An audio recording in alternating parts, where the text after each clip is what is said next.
Hi again. Hi everyone. Hello, hello. Welcome to another MSI Insider live stream. And I've been looking forward to this for a long time. Me, not that much. What do you mean not that much? Look how the cool old school hardware in front of you. Yeah, so we had this small discussion with, okay, look, I understand my colleagues, they have old hardware. For me, it's just old hardware. There is actually part of this stuff is my old hardware. I found this in some old boxes. So the motherboard and the CPU, and we gathered some more hardware throughout the office. Mic cutting out? Okay. Which one? Who's one? Monkit or me? Mic issues, Monkit. Me? You can solve it, Monkit. We believe. Is your microphone from the same era as the hardware in front of you? Might be.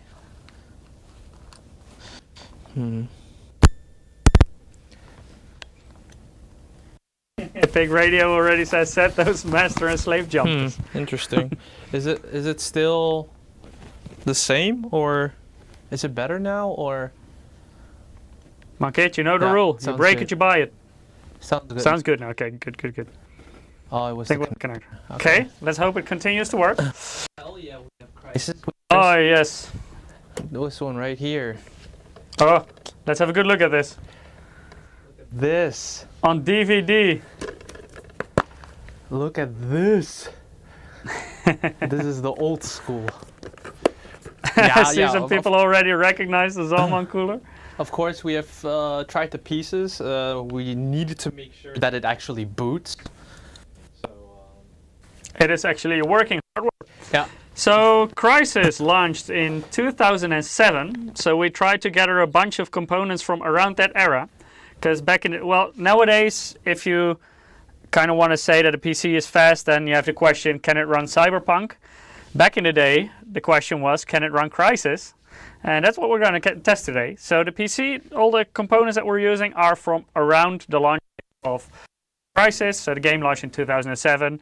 The components you see here today will be 2006, 2007, some early 2008, but that's approximately the time frame we're looking at. So Monkit, can you quickly introduce what you're going to build with? Actually, I have a presentation that you can talk about. This is going to be cozy if you're going to hold the presentation on my lap. Oh, right.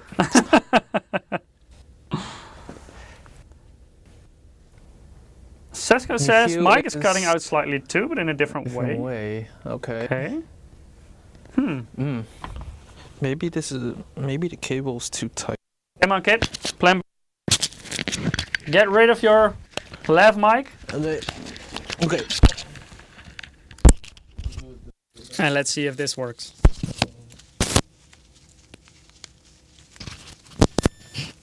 Is this better? Okay guys, quick fix. We hope.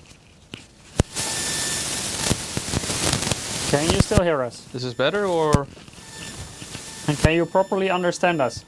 Because we took the lavs out and now we're using the microphones directly. But I'm not sure how the audio quality is for you. Not good? Is it very bad? Not good. But we removed the mic. Yeah, that's why we took the mic out. And I'm curious where the Okay, issue then maybe is. it's the receiver. Wait. Maybe the receiver is loose or something. Better now, they say. I think it now should kind of work. Yeah. Static noises, there is a whistle. Occasional pop and static. Is it better than it used to be, though? Some interference. Okay. interference. Let me switch off the air conditioning, so if we get sweaty, you know what the reason is. But it's all for your audio Sometimes quality. it's fine, sometimes it's not. Maybe there's interference with one of these parts. I don't know. Could be. It comes and Seems goes. okay now. Okay. I hope it is better now, because we took out the left mic, so with the individual cables, if there is like some kind of dead cable, then... Okay, can you switch to my laptop? Yes, I can. I see nothing from your laptop. Oh, you should see something now. Can you move your laptop to the other side so we can see you too? Okay, like this. Well, I could. If the cable's long. Yeah, seems better. Okay.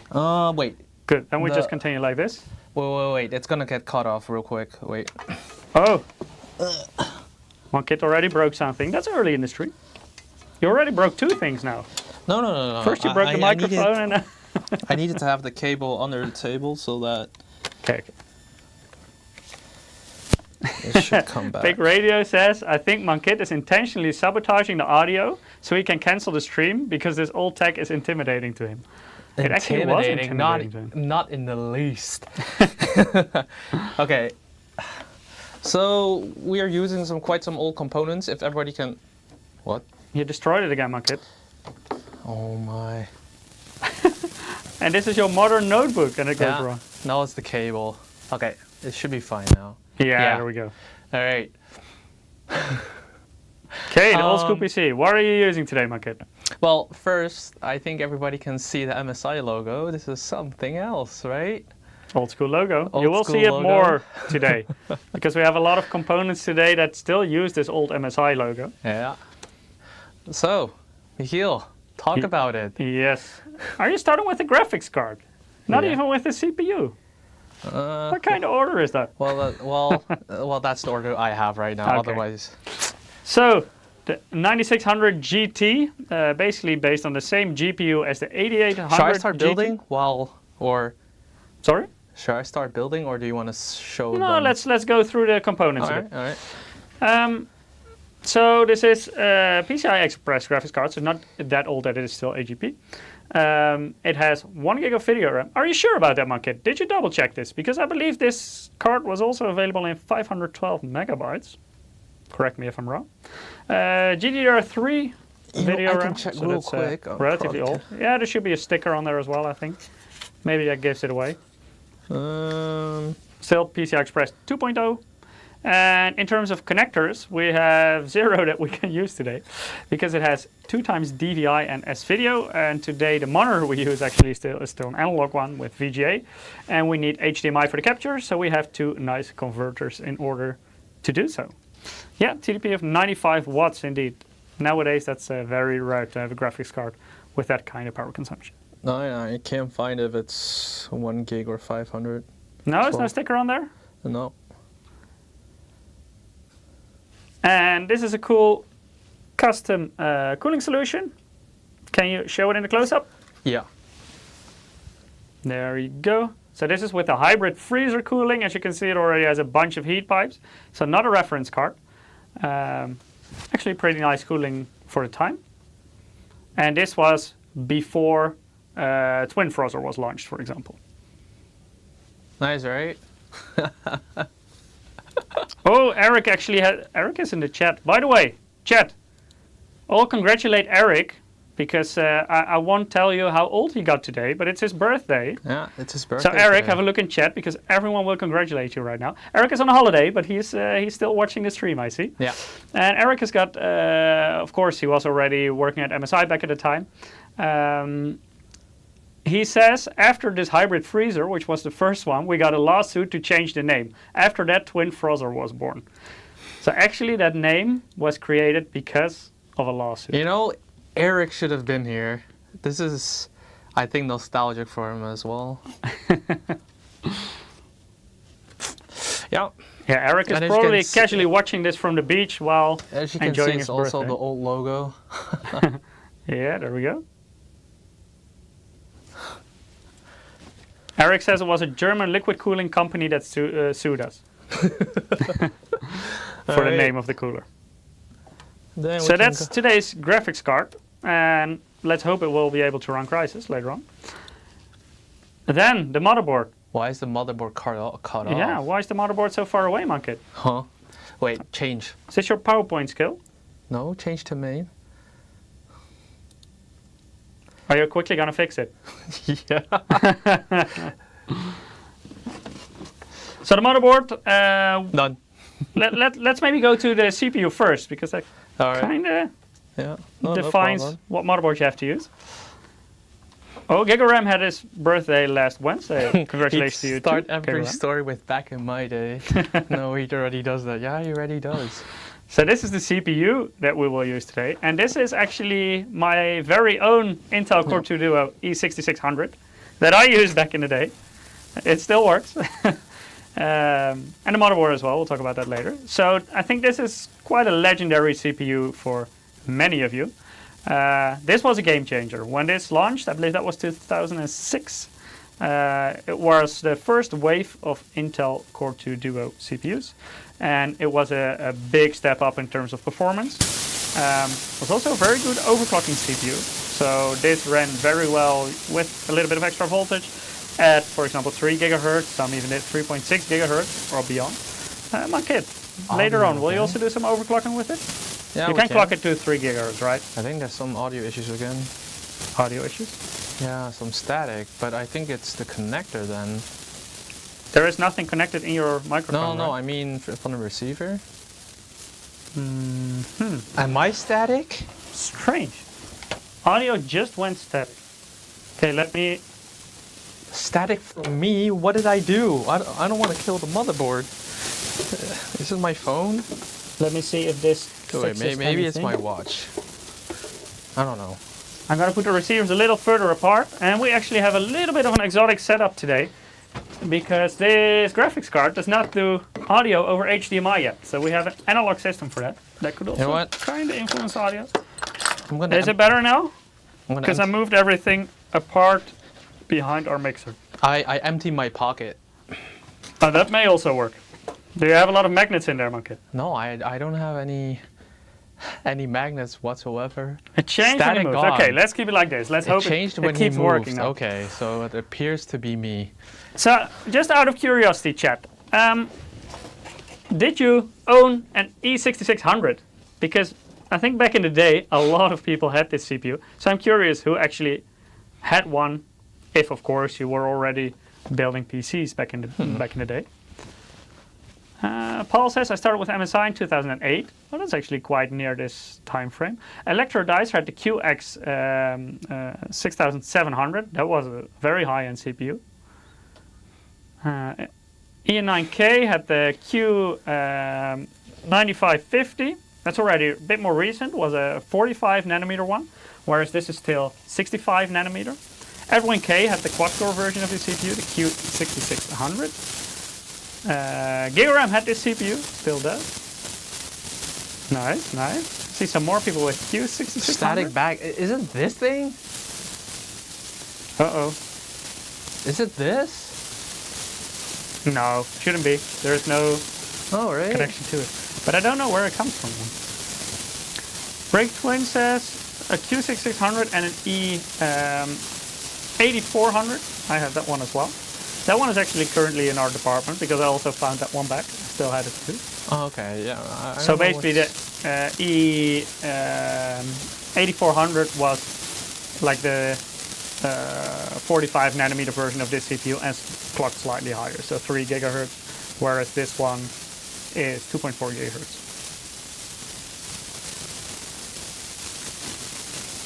Well, we actually did audio test before we... It's always like that. In an audio test it's fine, and then...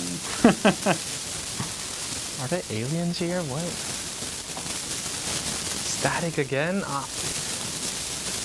I don't know where the static noise comes from. No, because we're not even moving whatsoever. And I removed everything from my pockets. Something interfering with the audio signal. What? I have no idea. I can try to put the receivers even further apart, but should be able to use them. Could be that super old case. No, I don't think so. Simultaneously.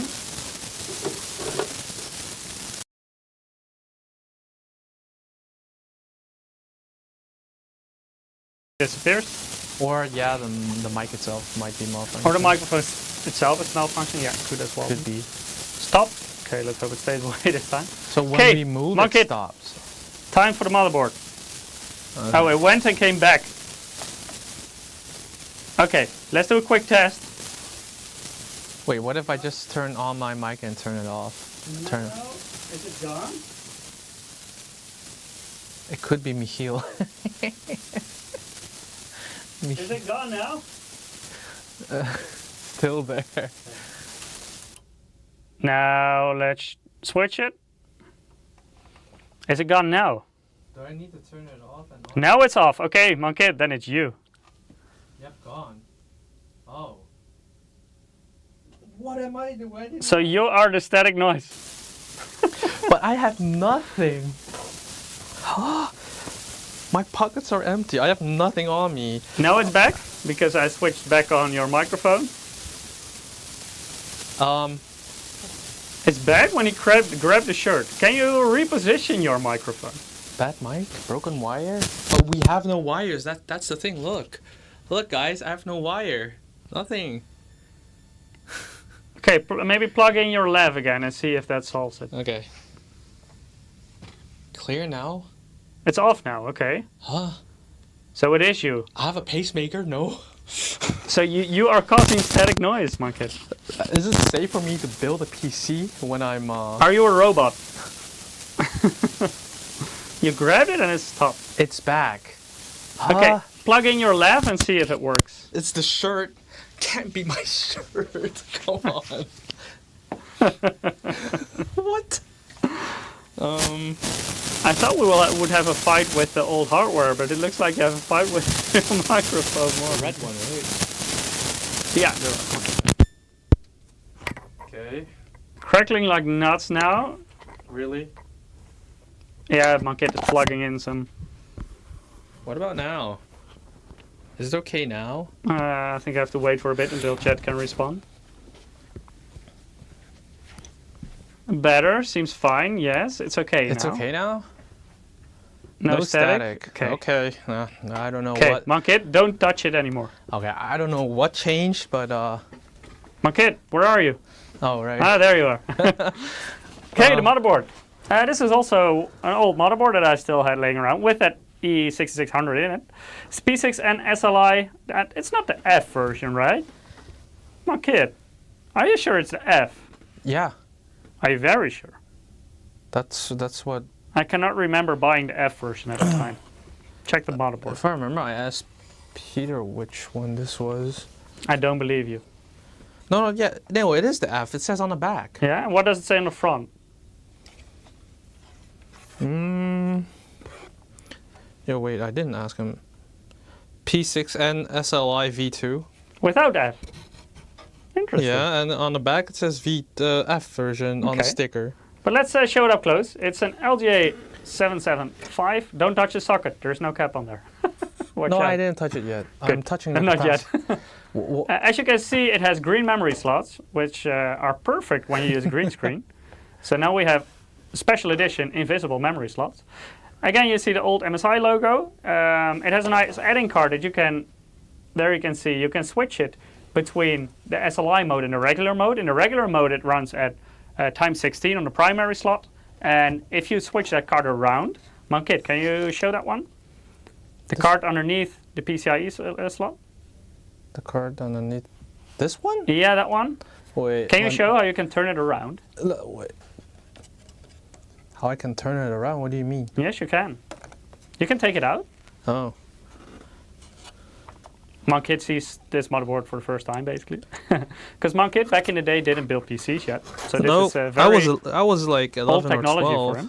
So nowadays, this all goes automatically. If you want to use dual graphics card, if you have like switching. Wait, do I need to take it out? Yeah, you can take it out and switch it around if you want. Don't break it. You break it, you buy it. Okay, can you show that one up close? This one? Yeah. Oh. Don't break it. Making sure that I don't break a capacitor whatsoever. So this card basically decides whether your motherboard runs times 16 on the primary slot or whether it moves 8 lanes to the secondary slot. So if you want to use SLI, you're going to run 8/8. So then you have to switch it around. Today we're using a single graphics card, so we just use times 16 on the primary so slot. I changed it back to 16. So I Yeah, took it. you can put it as it was. Knight Team is asking, what are the specs? I have a nice visual for it. There you go. In the bottom, it will cycle through what we're using today. So this is a cool feature of this motherboard. Oh my god, this whenever I touch it, it sounds like it's so crusty or whatsoever. Yeah, it is. It hasn't been used for like 13 years or so. So it also has 4 memory slots, of course, of which 2 are green, as you saw. It already had 1 gigabit per second LAN connection. You have dual PCI Express x16 slot, and of course, what we just demonstrated, if you switch it around, it runs at ×8×8. Otherwise, it has all 16 lanes on the primary slot. Additionally, it has 2 PCI Express x1 connectors and 2 old school PCI slots. Mankit, have you ever used something with PCI? No. Non-express? No. No? No LAN cards? No old audio? No. No? No sound cards? No. I think my brother did. I think he, yeah, my brother used it. Yeah, PCI basically was the way to go in the past for adding cards. Okay, so somebody is already saying that a SATA drop will be classed as cheating. You are cheating a bit. What? But in Mankit's defense, he is using a SATA hard drive, but one that was very cool back in the day. Maybe you can show it up close. Yeah. This is a Raptor hard Yeah, drive. Western Digital Raptor. So this is the 10,000 RPM hard drive.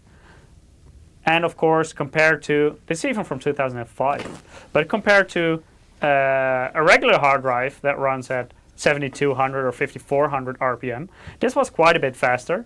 Of course, way slower than what you have nowadays with an SSD.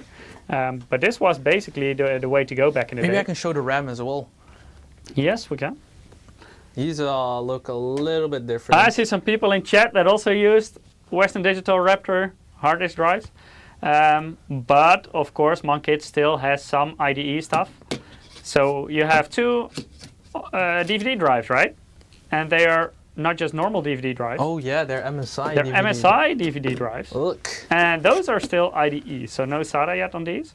They turned a bit yellowish over the years, as you can see. The typical yellow stuff. Yeah, with a nice master and slave jumper on the back, powered by Molex. And the other one is quite yellowish as well, I think. Yeah. So these used to be white back in the day, but luckily we have a case today that has a nice door in the front, so we can hide the fact that it's white turned and we yellow. also have a card reader. Eduardo says, nice vintage white color, yeah. Big Radio says, this was some premium stuff at the time. Yes, it sure was. For that time, the Crysis launched, this was a very good PC. No floppy drive? Nope. No, actually there is a good reason why it doesn't have a floppy drive. Well, you do have a card reader, right? Maybe you can show that one as well. Yep. That one's pretty cool too. So we have 2 slots for this in this case, and one will be occupied by that card reader. And Mankit used a very cool power supply that actually has a power meter that you can put in one of those slots. So you can see how much power your PC consumes on the front of your case. How cool is that? Can you maybe show the rest of the power supply as well? Because it's a Cooler Master model, 450 watts with that cool power meter. Look at all these spaghetti cables. Yes. Real 450 watt. Yay. And all these cables. But it has some cool blue connectors. That was very fashionable in that time. So the funny thing is, this PSU has no cable for the GPU, so we also... So no 6-pin, but we do have a nice converter cable. 2 times Molex, 2 6-pin on the other side. Yeah. Not 6 plus 2-pin yet, just the 6-pin. Otherwise you couldn't connect the GPU. Yeah. All right, I will start building. Where's my screwdriver? Here it is. Okay, you know what? I'll start. Did we have all the components? I think we did. Oh, you didn't talk about the CPU cooler yet, because that one is dangerous. Oh. This is actually also my old CPU cooler. I still found it. And maybe my blood stains are still on there, because I've cut myself so many times on my hands when doing anything inside my PC. Even when it was not installing the CPU cooler, for example, switching my RAM, and I just briefly hit with my finger to one of those blades, and then it immediately started bleeding. So there might still be some blood on there. That may be the reason why it has that color. Maybe also because it's a copper cooler. But maybe some of you still remember those coolers as well. It's a Zalman cooler. All right, I will start building. And perhaps you can do the first giveaway. Yeah, let's do so. If you haven't participated yet, go to msi.com/2/insider. Or if you're watching on Twitch or YouTube, you can also follow the direct link that our bot puts in the chat once every 5 minutes. Alright, here we go. Mankit will start building and I will draw our first winner. Okay, I'll start with a motherboard, of course. By the way, we're giving away several Steam wallet codes. And you only have to sign up once, and then you will automatically be included in all today's drawings. Oh no, this capacitor was moving. Did I just break it? What did you break? No, I don't know. This capacitor was moving, this blue one. Oh, be careful. I don't know. Don't break it. You know. Why did you touch the capacitor? I was trying to hold this so I can push it, and then I touched the capacitor. Careful. It's old hardware, very, very fragile. Where's the triangle? Mankit figuring out LGA 775. Okay, our first winner of today's giveaway for a Steam wallet code is Cole Rem. Congratulations, you won a Steam wallet code, so please keep an eye out on your mailbox. Then we'll email the code to you in the coming days with some instructions on how to redeem it. Congrats. Ooh, okay, that's done. Eduardas is asking, what Windows version on this? Well, Vista. which Windows launched in 2007?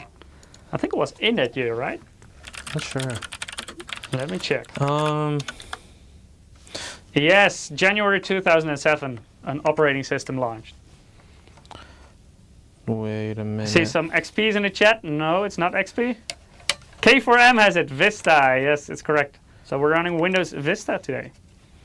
Everyone's favorite back in the day. Actually, a lot of people, including me, continued using XP and then moved to Windows 7 directly. But of course, today, because we focus on 2007, the launch year of Crysis, we also decided to use Windows Vista. I see some people saying XP much better. Yeah, I agree. I also completely skipped Vista. Eduarda said I actually had no problems with Vista. Well, I mostly skipped Vista because back in the day I still did a lot of overclocking and benchmarking.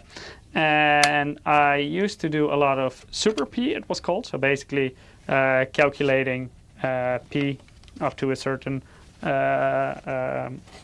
numbers behind the comma. So up to, for example, you had like the 1 million test that was very popular at the day. And Windows XP, you could make very light, basically. So you could disable a lot of services, and that gave you better benchmarking scores. So I did a lot of Super P, and therefore I hung on to XP for much longer. Divina says Vista jumped to 7. And Windows 8 and 8.1 were also unloved. Yeah. 8 I also hated, actually, because I think 8 was mostly designed for touchscreens. I thought it didn't work well with keyboard and mouse. 8.1 was better, but I think already because 8 had such a bad name, many people hung on to 7 and then moved to 10 immediately.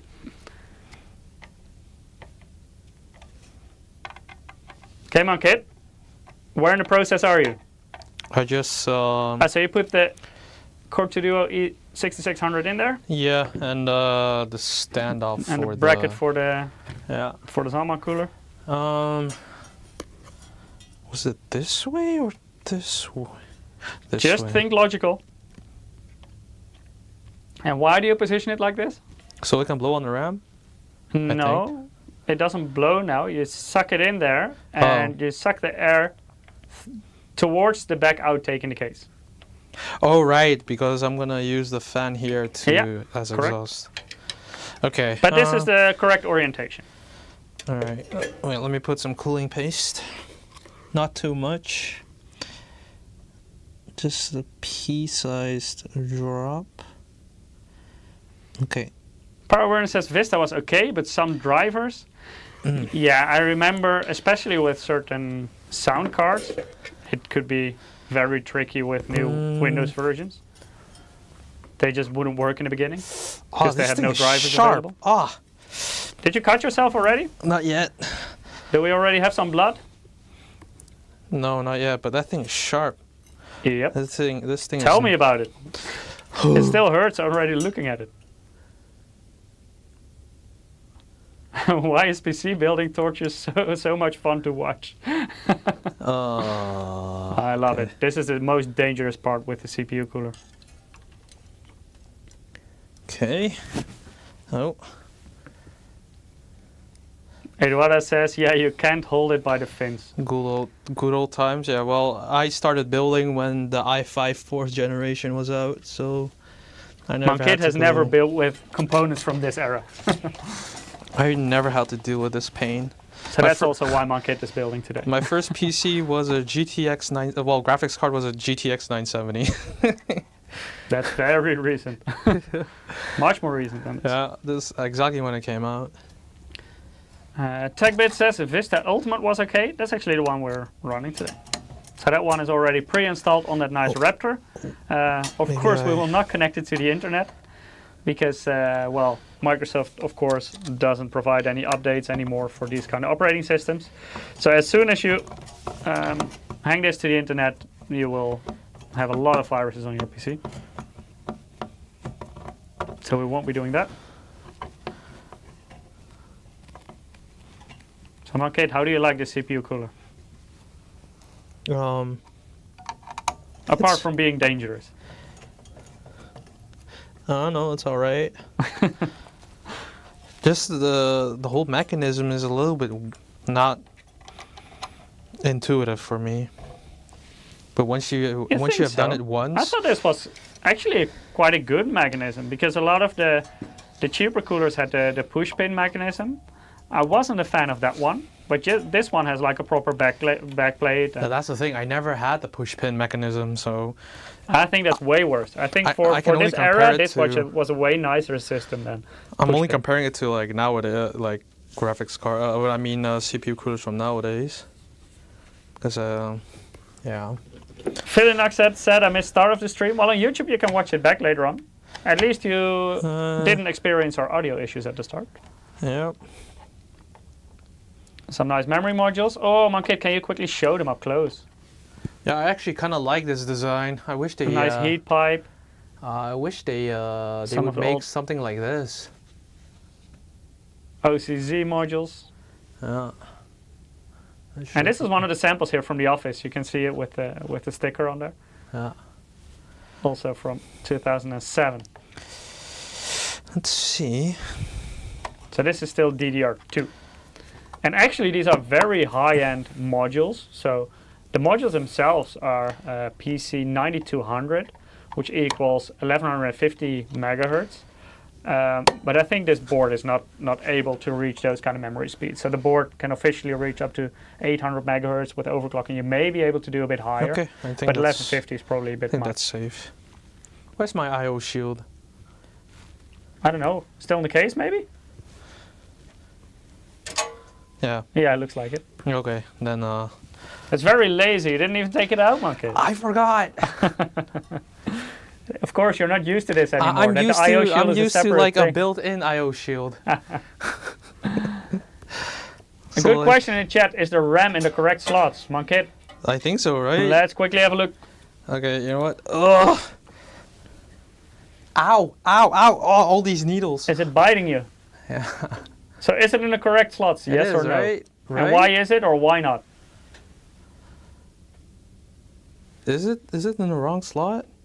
I'm asking you. What do you think? Now I'm not sure. Oh, okay. People are saying no. People in chat say no. They say only one color. But Monkey, look at the printing on the PCB. Huh? Because it mentions where the memory channels are. FedEx also says check the manual. Well, here you can see it on the motherboard. I don't have a manual. The memory channels are printed on the PCB.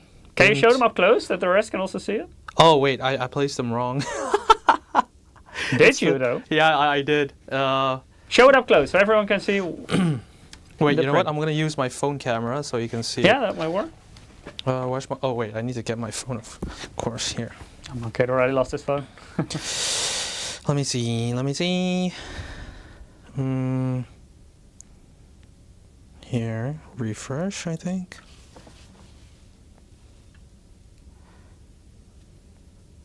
All right, can everybody see it? Not yet, but there we go. Wait, this is it. Yes. Yeah. Here. So there is some printing on the PCB, and this is where you can see the memory channels. So you have channel A and channel B. So it does already support dual channel. And as you can see, channel A is, yeah. So I need to switch them up. Oh, no fun. But so there were some viewers saying that it should be all green, so that's wrong as well.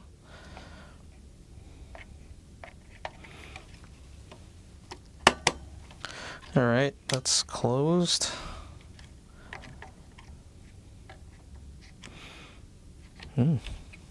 Yeah, all good. Okay, and it should be all good now.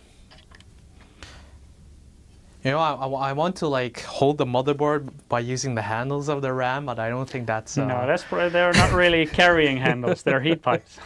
all right. Should be able to put them in now. But good call. I don't know who said it in the chat, but good call. Yeah, let's always check the coding on either the manual or often it's also printed on the motherboard, so you see what to use, which slots to use first in order to use dual channel. Oh man, so dusty.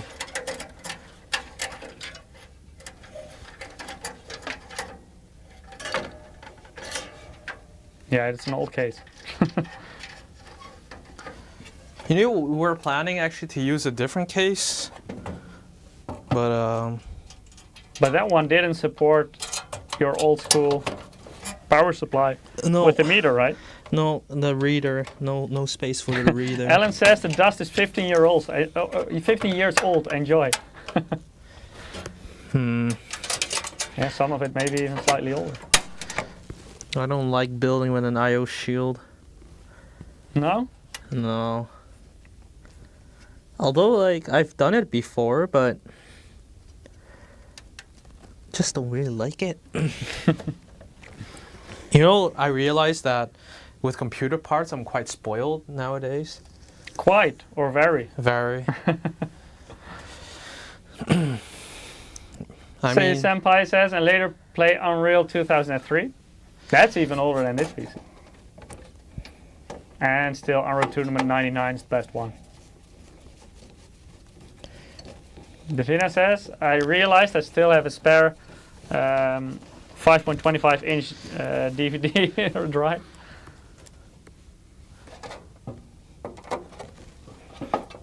Alright. So this is still the same, right, my kid? Yeah. Screwing Luckily, I don't have to vertically mount a GPU in this live stream because don't break it. No, I dropped the screw. Davina says, I wonder if I can get a USB 3.0 to SATA adapter to use it. I didn't always have luck with those. It may be because USB is very limited in terms of how much power it can deliver. So USB 3.0 can deliver up to 900 milliamps. And that may not be enough for certain optical drives, I think. It didn't always work for me, those kind of adapters. Okay. But of course, by the way, this is not an official recommendation, but there is a certain trick to hardwire a power supply and start it without a system. And then you can use a separate power supply No, to I'm not power going your to cut my DVD drive. hands. I prefer not to touch the CPU cooler. Chassis model. I think that's also, let's also get the we have specifications in the bottom. Yeah. It's an old Chief Tech, right? Yep. So this Chief is Tech the old with case a of one of our colleagues. very long name. Yeah, it does have a very long name. Later on you will see it. I also don't remember the name. The thing is, like, we collected components from like four colleagues. Yeah, we had a lot of old school stuff. So, and then we had to pick the ones that we do like and that we're going to use during the live stream. Iconic things. So I think the case and the power supplies were Peter's. Yeah. Then, by the way, Peter, not the VGA Peter, but technical Peter, who sometimes joins as well for technical topics. Yeah. Then the motherboard and the CPU were mine, and the cooler, the CPU cooler. All right, The spaghetti graphics time. card was actually still laying around in our department. All right, this way. The Raptor, I don't know. Was it also Peter's? Yeah, it was Peter's. I also used to have them, but I didn't have them anymore. I had 2 of those in RAID 0.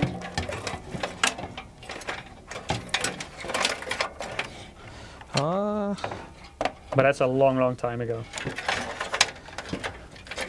And I think the DVD drives you also found in the office still, right? Yeah, those were from the office.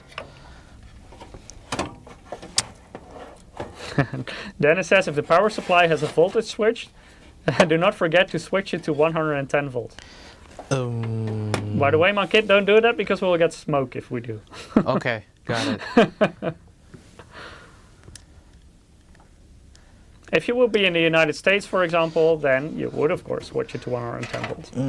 But we're located in Europe, so we stick to 230 volts. Process looks like 4 or 5, 5.25 inch slots. Yeah, I think it is something like that. Later on, Monkit will open the door, then you will see it. Hey, Dennis. Huh? So how's cable management in this case? Oh, Monkit? I'm not gonna bother with cable management. Also, the case doesn't really have any options for Nope. cable management. They're just there. You can, of course, zip tie them. The thing I want to see is if it can run Crysis. And if smoke comes out or not. Yeah. And if I can even turn it on. That would be nice if it works. Senpai is asking, what did I miss?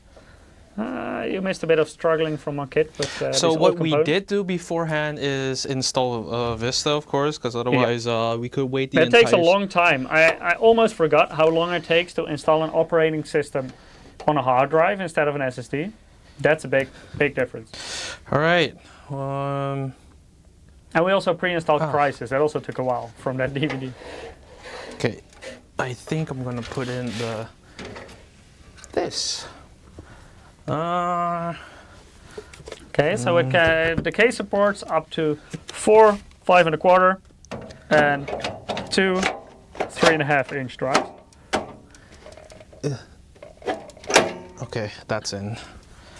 Okay, I'm gonna connect the IDE cable. So you've never used those before, right? No, but I've cheated. I went on YouTube. Oh, I went on YouTube because I didn't want to look like a fool during you did a live stream. master and slave tutorial. So I kind of know how to hook it up. Cheater? Come on. We wanted to see you struggle with the master and slave jumper. No. Can you maybe show the cable? Because it also has it on there, right? I've already put it on master and slave, so like which one I want to Yeah, but I think the cable also, of course this still depends on how you set the jumpers, but I think it has a label, right? Oh yeah. It says right here. Oh wait, like this. Sienna's asking specs. You can see them in the bottom of the screen now. It's typed but you through know, the specification. I don't know. For me, it sounds so weird. Like when I heard it the first time, I thought that's so weird. You have a master and you have a slave. Yes, you do. Man, I had some different thoughts when I heard the term master and slave. But And now you're actually using them for the optical drives, but you could also combine this with, for example, a hard drive. So you could use one IDE cable to connect both your optical drive and your hard drive. But then, of course, you needed to set the jumpers correctly so it will boot from the right device. the viewers that are acting innocently. Oh, I don't know what you mean. Yeah, sure, guys. Should be like. Say your senpai says on Twitch chat, that's why we all already have white hair, because the old PC is struggling in the young days. Yeah, I already do have some gray hair left and right because of this. Oh, okay. Okay, it says system, so I assume this one goes into the system.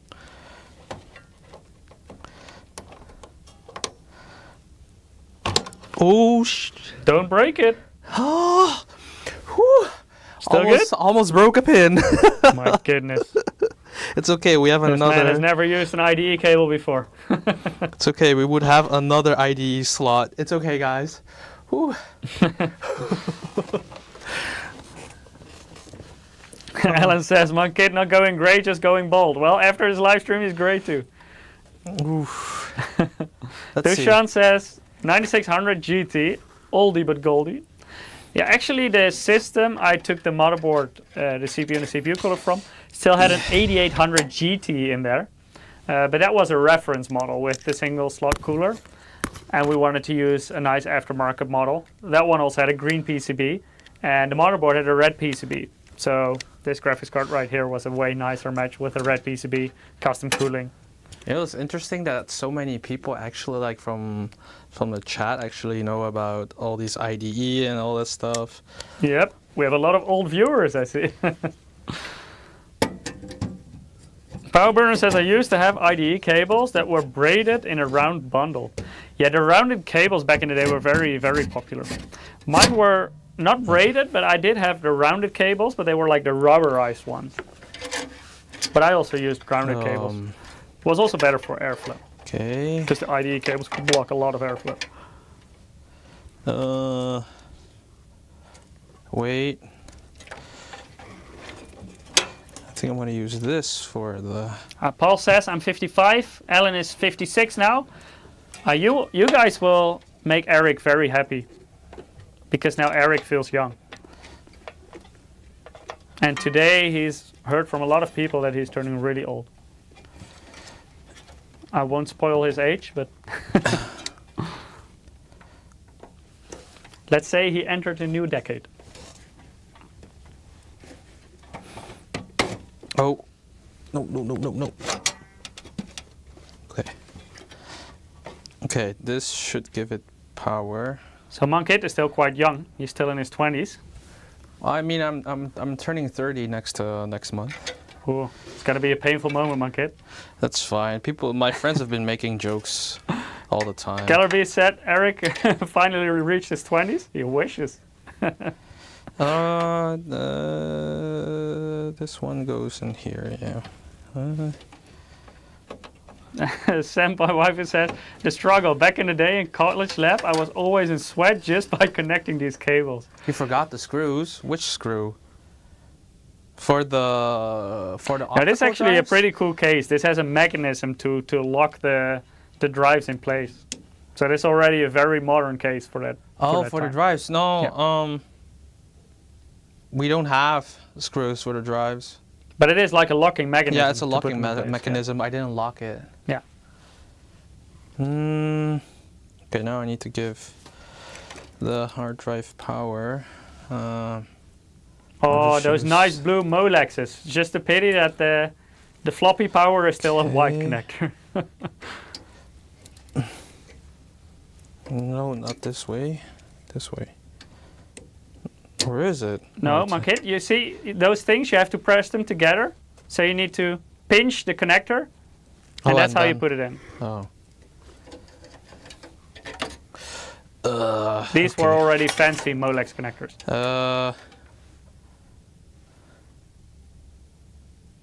Can I just use this for... No, wait. No, wait. You know what? Now I'm getting confused of so many Okay. Wait, okay, this is the PC cable. The sound of the cables hitting the cooler. I remember that. Okay, wait, this one goes in here. Ow, stupid cooler. Sesko says, those sometimes really got stuck in, the Molex ones. Yes, I remember. I also had some Molex connectors die on me because the pins got really screwed in there. Okay, this is connected. This is a fan connector. Where's the fan port? Right here. Alan says the color makes me want to cry. Oh, I love these ketchup and mustard cables.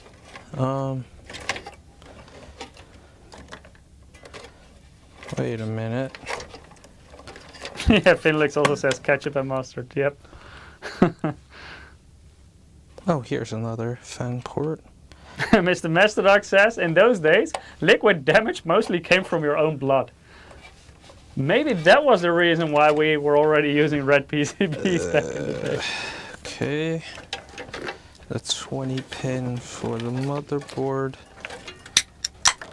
Cheers, So guys. that's interesting for Just me. casually enjoying my kid's struggle.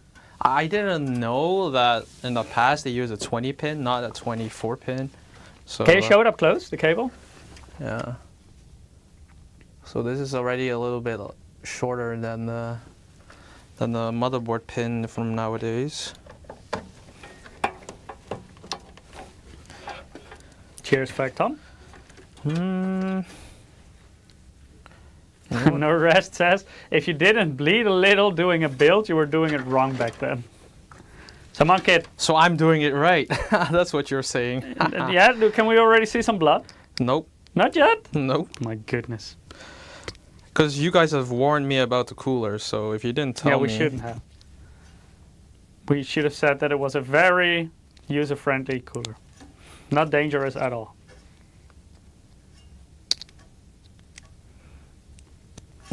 Okay, this would work. No Rest says, where's the floppy?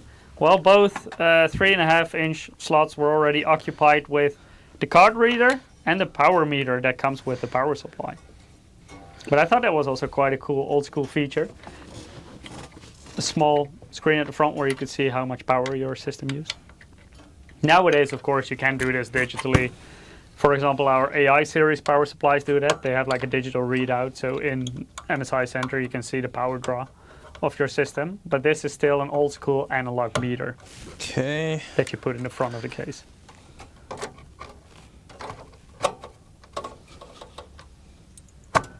I wonder if the PCB is this red because of your blood.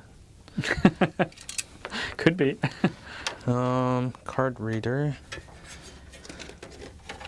Sesko says 1-slot GPU. Now this is a dual slot, but when I still found the PC in my house, it had an 8800 GT in there, and that was a single slot reference model. But the cooler was not as cool as this one. Wait. This one I can't screw. Haha. The card reader. Yeah.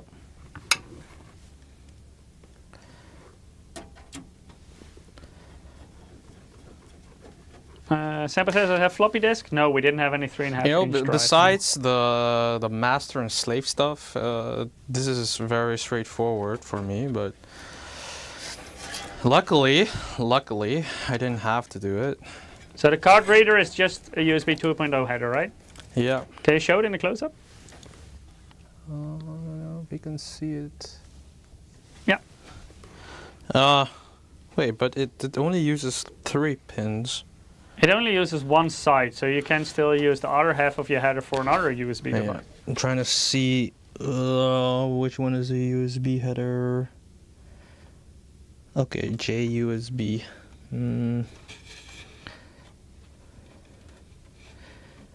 So Monkid, after you install this, can we have a quick preview with your phone camera? Yeah. Just don't mind the cables because they are not. They're everywhere. Okay, the power meter. Okay.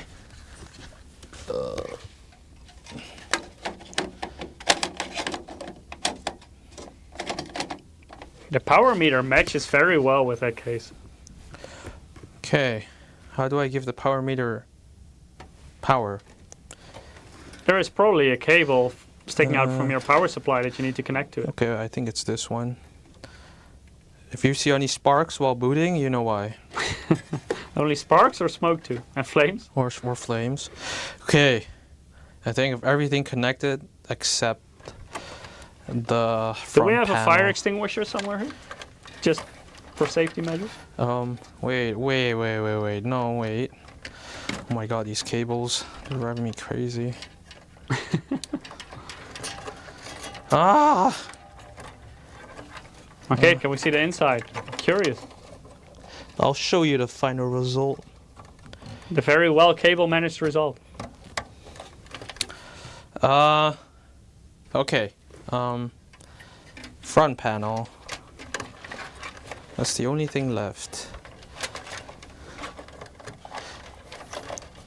You know, that's the easy part, is that I don't have to do any RGB like header stuff, making sure that I'm using the right port and everything, which I do have to do at home. And mine says, good luck trying to cable manage IDE and Molex. Yeah, especially IDE with the flat cables is super hard to properly cable manage. It's basically a puzzle. This one is audio. Top part.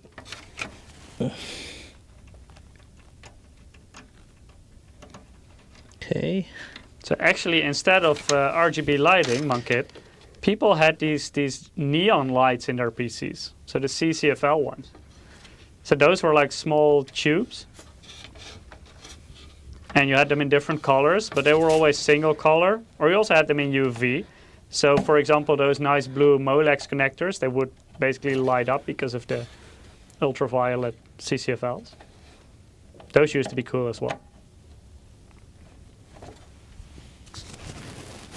You know, I actually wonder if I was born earlier, if I would still be interested in PC as I am now. Why not? They were great back in the day. Wait, are There's so much room for overclocking with these PCs. Oh, there are this many USB headers? What? Alan says this must be the first RGB-free build you have done in ages. No. My my mini ITX is actually RGB free. I have 2 mini ITX cases now. And my kid is learning. Less RGB, but it So also means less FPS. So I have 2 mini ITX and 1 micro ATX. Yeah, and if you're wondering why I have 3 PCs, one is... Why do you have 3 PCs? One is for going to friends and family and like LAN parties. One is for the TV, because I don't want to have like a PlayStation whatsoever. I think that a computer is just way better than like a console in general. And well, my main PC for like those heavier games. So like the PC for the TV is just for like those story games. Oh damn, Alan has 5 PCs at the moment. Well, I thought I had a lot, but seems I was wrong. Michiel? Yeah. Can I use the USB front panel? Like, can I just connect the top part and will it still work? Yes, Okay. you can. If you connect it the right way, of course. Don't you have sufficient USB headers? I have 2, but this one uses it. But you use one for the card reader? Yeah. So you have another one, but right? then I have another one, this blue cable. I don't know what this blue cable is. Where does the blue cable go to? A USB header. Yeah, but where does it go to on the other side? What do you mean? It's connected to a USB header on the motherboard, but where does it lead to? Stupid dust. At the front something. The front what? I don't know, the front something. Just follow it, then you will find out what it's for. I can't follow it further. It's behind this thing. And that one is not for the front connectors. I don't think so. Okay, the thing is, like, I don't know what this one does, because Can you open the door for the front connector? It has no name. This one is called 1394. That's the firewire. Oh. Do you have front firewire in the case? No. Are you sure? Oh yeah, you have it, but the motherboard doesn't have that connector, so. Ah, okay. But that's not okay. USB. That's firewire. Thanks. So, Monkit, have you used firewire in the past? I think I told you. I thought FireWire was something like LimeWire. And I know LimeWire. I used to like download illegal The stuff. also says FireWire was superseded by Thunderbolt. Yeah, it was. FireWire was very popular back in the day for external storage. I just thought LimeWire. I don't know. So there's Also used by Audio Pros, yeah. I don't know. You know, I always use the manual for like front headers. Okay. This is power switch. Where does power switch go? You're connecting the power button and stuff. Yeah, the front panel button. Okay, I think it's like this. Fact Tom says, Mike, do you have fire extinguishers there? Not in this room, but maybe we should have one soon. Yeah, let me. If I open that door, there should be one very close by. Never mind. Reset switch. Harley Worgan says, I once had a motherboard with eSATA. I never used it. I did actually use that for external hard drives. Okay, I think this is reset. Big Radio says, I was away for a few minutes. Is Monkid bleeding out? No. Almost. He's now struggling with the front connectors. Yeah, because I've always used a manual to connect the front connectors. Never. The power button is the most important one. Do I need to connect the rest? The HD, LED? No, it doesn't really matter. The but the power button, LED? that one you do need. But you can also start with a screwdriver if you want, of course. Power LED? By the way, we have our next winner for the giveaway. If you haven't participated yet, go to msi.com/2/insider. Or if you're watching on Twitch or YouTube, you can also follow the direct link that our bot puts in the chat once every 5 minutes. And our next winner for today for a Steam Wallet code is Ian. Congratulations. You also won a Steam Wallet code, so please keep an eye out in our mailbox. Then we will email the code to you in the coming days with some instructions on how to redeem it. You know what? It probably works. Eric says the front connectors are the only thing that didn't change. So it should be easy then, right? I think it works now. Are you sure you connected the button to the correct pins? I think so. There's text on it. Okay. You followed the text? Yeah, I can show you guys how ugly it looks from the inside. Let's have a look at the Monkid's old school PC building skills. Guys, do you like my cables? Nice cable management, Monkid. Nice cable management. Yeah. Some nice blue Molex connectors. Nice, nice. So that's a lot of cables going everywhere. Yep. Skeet says sparks and smoke. Okay. Shall we try and boot it? Yeah, sounds like a plan. First, properly set everything up. We also have a nice old school monitor, right? Yeah. Oh. Watch out for the phone. Like that. Oh, the monitor was this one. Eniac says missing 4-pin by the CPU. Huh? Did you connect the CPU power connector? I didn't? I don't know. No, I did. You did? It's only half of it. So it's an 8-pin connector, but you only have 4-pin from the power supply. Yeah. Ah, yeah, but then you can connect it as a 4-pin. It will work. Give him a C. So funny thing, guys, I didn't know in the past that if you put a magnet on a CRT monitor, it dies. So yeah, if you hold it there long enough. So Same for hard disk drives. They're also not very good with magnets. So when I was like I think 10 or something, I had those magnets that come with Legos, and I just ran over the monitor all the time, and I saw the colors change, and I thought, oh, that's kind of cool. And I think I broke the monitor that way, and also the TV, because we had a CRT TV for a very long time. And I also did that with hard drives. I think that's the reason why. Why you couldn't touch PCs? I think that's actually one of the reasons why one of our hard drives died. Fact Tom says, monitor is a Samsung. Where's the MSI monitor? Well, back in the day, MSI didn't make monitors yet. We started later.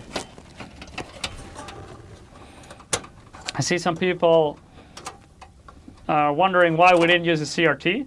Two reasons. One, even in 2007, CRTs were already outdated. But still, they were pretty good still in reaching high refresh rates. Reason two, We didn't have a CRT monitor anymore in the office. Also, I didn't have any more at home. I threw them out years ago. But we did find an old LCD. So this is a 22-inch LCD. Resolution is 1680 times 1050, I believe. So this was the gaming PC from the past. Man. For that time, by the way, this was a high resolution, so it will be quite demanding. You know, I almost wanted to connect the network cable. That would have been fun. Don't do it with Windows Vista. That would have been fun. I did also find my old monitor. My kid, on your left, do you see my old monitor? No, I think it's It should be quite there. close to you. Yeah, can you grab it? Unfortunately, it wasn't properly working anymore. The backlight died apparently. This was still in a box as well. As you can see, it's not as big. I think it's only 19 inches. And this was 1440 times 900 pixels. That one did have both DVI and VGA. The current monitor, 22 inches, only VGA. And our graphics card only has S-video and 2 times DVI. So we will use some converters for DVI to VGA, and then for our capture card we use a converter from DVI to HDMI. And then for the audio we use a separate cable, and that's an analog that goes to our mixer. Oh man, this is... Okay. I need to make sure that the GPU doesn't move. ML Paladin says, still using my old 17-inch LCD as a secondary display. Whoa. Damn, that's cool.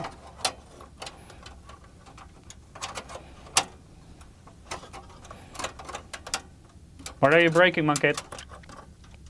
I'm trying to make sure that the graphic card doesn't move that much. But I don't know how this thing works. Skeet says, is that S-video or HDMI? Well, the graphics card only has S-video, but our capture card doesn't. So we use DVI to HDMI. And for the audio, that's why we use a separate analog audio cable. Oh, no. No Rest says, I haven't seen any blood yet. Are we sure he's doing it right? I think he's currently creating some blood, because he is, at least it sounds like Monkit is currently struggling with something. And his fingers are relatively close to that CPU cooler.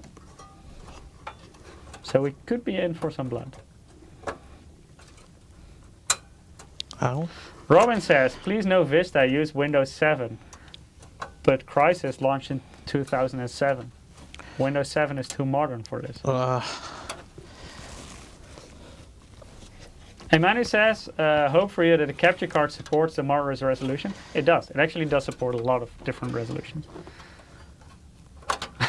Harley Morgan says, I heard an O. So, Monkit, blood already? No. No blood? No, to be honest... So what are you trying to do? I'm trying to like make sure that the GPU stays tight. So you have this fancy clicking mechanism for it? Yeah, but I don't know how that fancy clicking mechanism works. So why don't you just use 2 old school screws to screw it in? Because I didn't bring them. There should be somewhere around here. Shall I look for some screws for you? Sure, but... Oh, what is this clicky thing? It's a clicky thing. I think I need thumb screws, right? Let me see if I have any screws for you. Maybe we can just take it from another case. No, you're not stealing it from my other samples, my Take kid. one off the motherboard. No. Can I use these screws? Okay, so guys, funny thing is that... oh wait, I think I can use... Can I use these?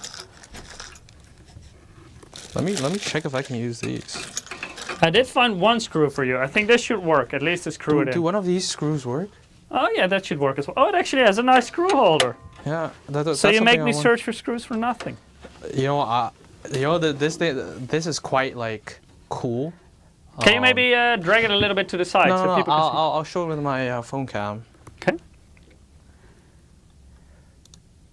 So something that I found quite nice, but is weird for me, is that you have screws all lined up here that you can use for the case.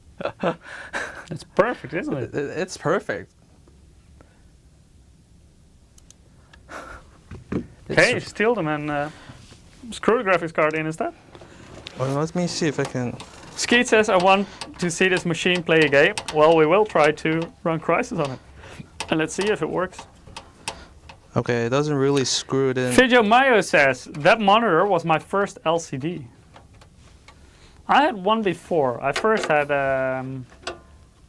the more square one. Those are for the 4x3, drives, not for the 5x4. GPU. Hey, if it fits in the hole, I'll use it anyways.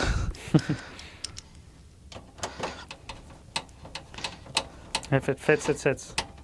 It's Yeah, not like that- we will need the case later on. Anymore, Hey, it's you know that's what cats do. If it fits, I sits.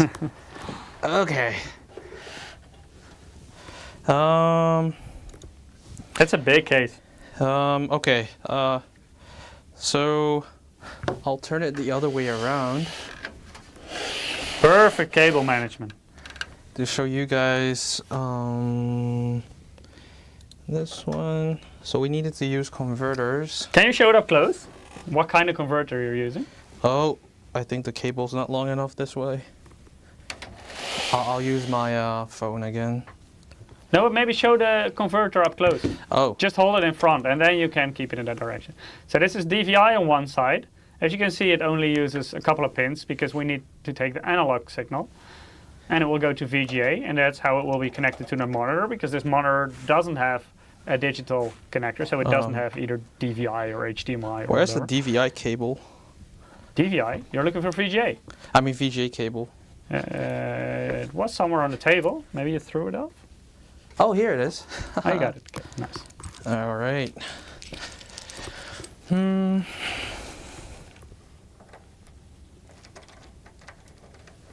And then you have another converter, right? S-Video is 540p max now. Actually, I don't know. Yeah, S-Video is too limited for this. S-Video in the past I did use to connect it to my old CRT television. But that's a long time ago. Oh, I'm really not used to having to like screw this in. Can you hold it all the way upside down so we can see the connector? Hmm? Can you hold it? Yeah. So this monitor does not have any digital connectors, as you can see. That's why we're using the VGA. Oh, here it's hard to see. This better. Is it even screwing in? Are you actually using a screwdriver for this? My kid, use your hands for it. Hey, there's No one did this with a screwdriver. Come on. There's screwdriver holes. Why not? You can just do it with your hands. I have actually No. never, ever seen anyone use a screwdriver for this. I've always used a screwdriver for stuff like this. What a noob! What? Hey, don't call me a noob. I'm just being. Hello, Lava. Welcome, welcome. I'm just being more efficient. Lava also says screwdrivers messes up the plastic. My kid, you're destroying it. Okay, and now I'm gonna use this Are you going to use the screwdriver for that too? for the capture card. Oh, luckily you can. Oh, you can with the flat one. But you can do it with your hands. You'll be fine. And I'm gonna use a screwdriver. My goodness, this guy. Senpai also says VGA is hand. I agree. So is DVI. Monkit is part of the DisplayPort generation. Yep, pretty much. See, Only it's press a tight, button. no danger. Perfect. And I'm gonna connect the capture card.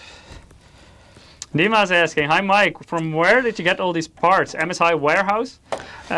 Some were my own. They were still in my house in boxes.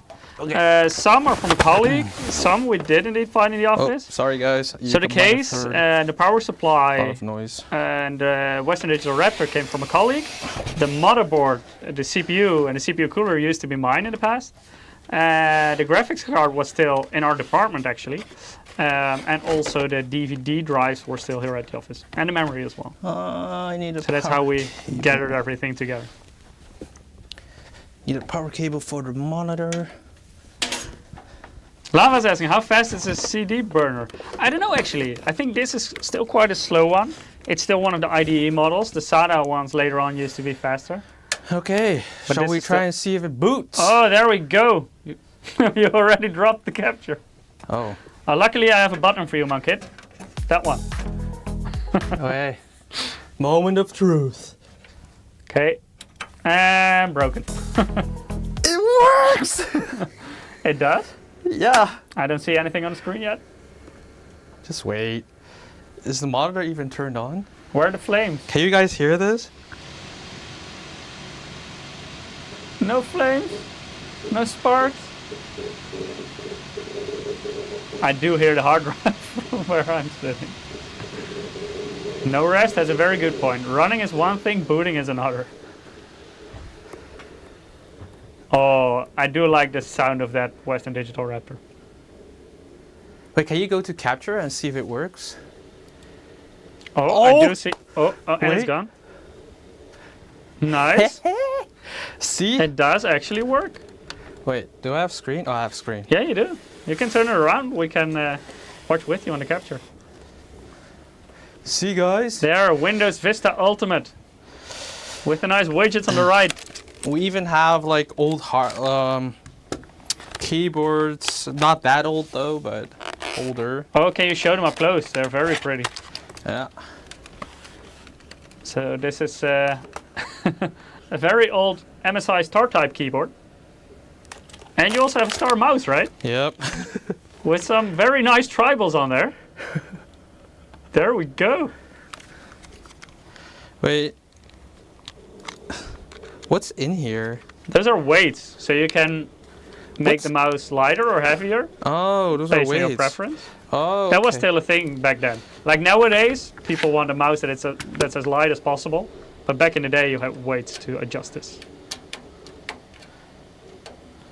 Man, I do remember the hard drive sounds. Simone says terrible mouse. I tend to agree, especially with the weights in there.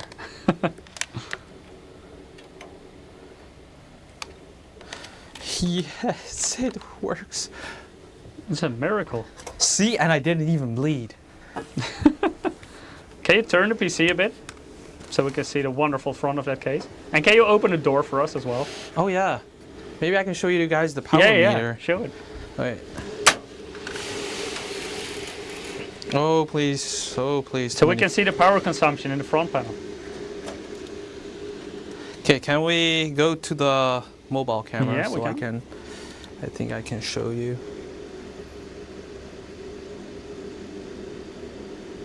So as you can see how many watts it's. Wait, So is it- currently it's running a little below 200 watts. Yeah. And look, guys, wait. Oh. Oh, it's time to put Crysis in there. Okay, go back in.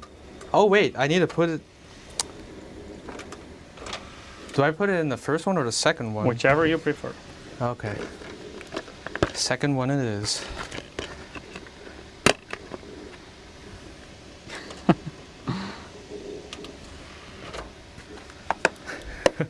Cup holder, I love it. Can you turn the PC again? So we can watch the lovely front of it. Wait, which part do you want to see? Like the inside? No, this is fine. Oh, okay. Okay. Oh yeah, I remember that you had to when you install games, you had to put disc 1 and then disc 2 and then disc 3, disc 4 to just install it.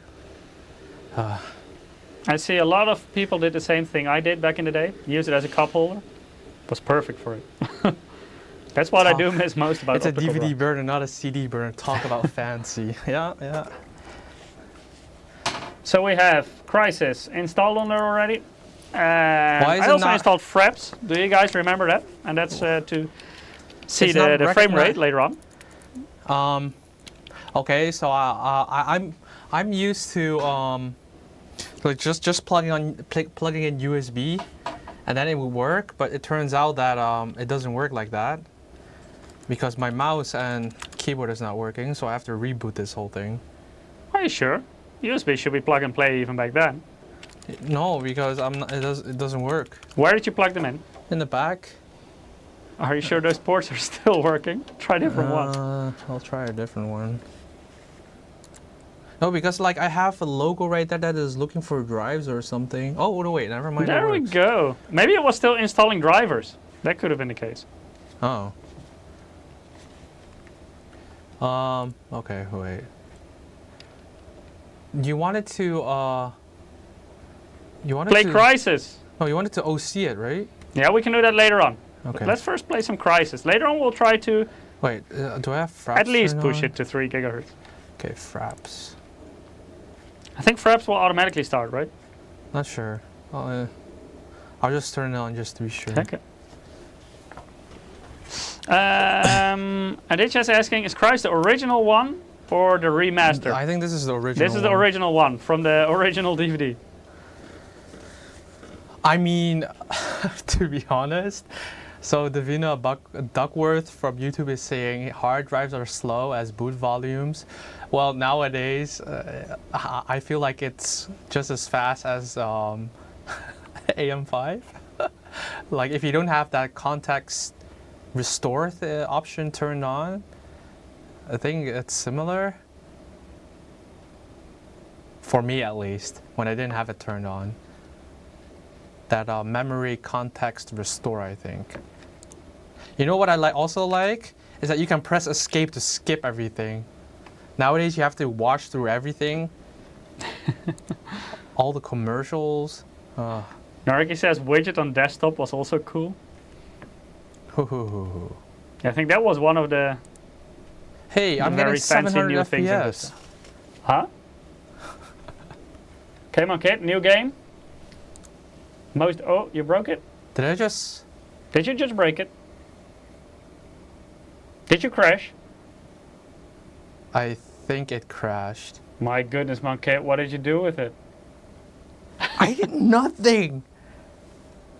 Is like your PC completely off? No? Is it only the capture that crashed? Yeah? Well, my monitor also It's also crashed. out. Yeah. Oh. So you were happy too early? Huh? I have no So screen. what is it doing now? Nothing. Maybe try rebooting it. Chunky Nugget says, you have to buy it now, you broke it. Indeed, Monkey. You break it, you buy it. Oh no.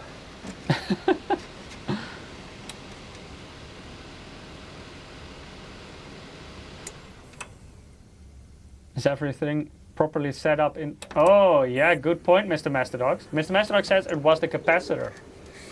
You touched the capacitor. You moved the capacitor. Did I really? Did I? Oh. Skate says the board cannot power the capture card and GPU. Now the capture card is in the PC in front of me. That's a more modern one. Did I just break it? I think so. Does it Can post you go still? back to capture? Let's see if it captures Windows. Nothing so far. Oh no. That's not good. So you're gonna answer the question, can it run Crysis with no? Is it plugged in and turned on? Yeah. Oh, and it seemed to work. You were so close, Monkey. Yeah, but it's loading? Is it? Is it on your screen? Nothing. Here's nothing.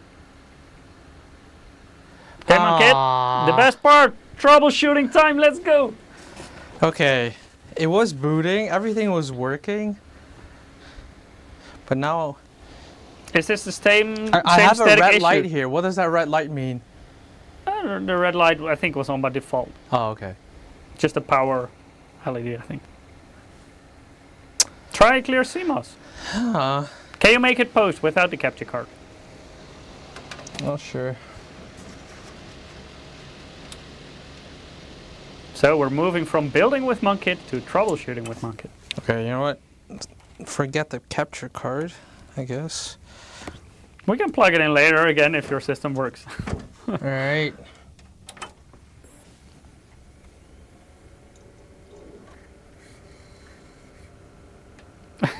Skeet says, this is worthy of a beer. Cheers, Skeet. That's a very good idea. Like I let them hear the hard drive.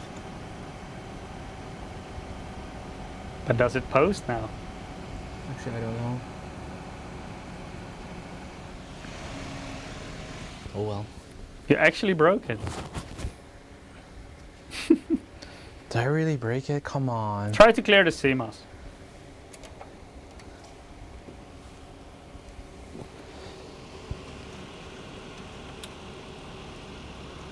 At least we got to enjoy Windows Vista for a bit. Okay, let me see. Not so much for Crysis. No image. That does not seem to be too good. Yeah. Are you clearing the CMOS? Yeah, I just have to take out the battery, right? That's another way of doing it, yeah. You can also just use the clear CMOS jumper, but I don't know how to use that jumper. you just move it one position and it clears it. Come out, you CMOS battery. I would say the jumper is the easier way, but if you want to do the battery, that's fine.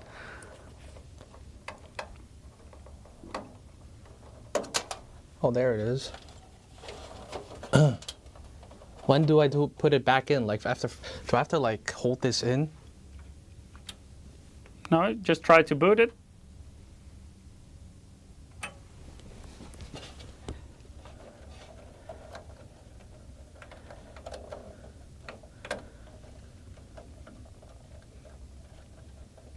So is the battery back in?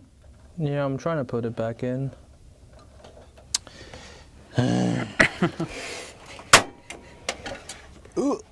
That was the door. Do you always slam doors like that, Monkey? No, but Just when you're angry if your PC doesn't boot anymore. okay. You know what? I'm just gonna keep it like this, and okay, you know what? No, never mind. Okay, Monkey, you can do this. Bring Having it back left- to life.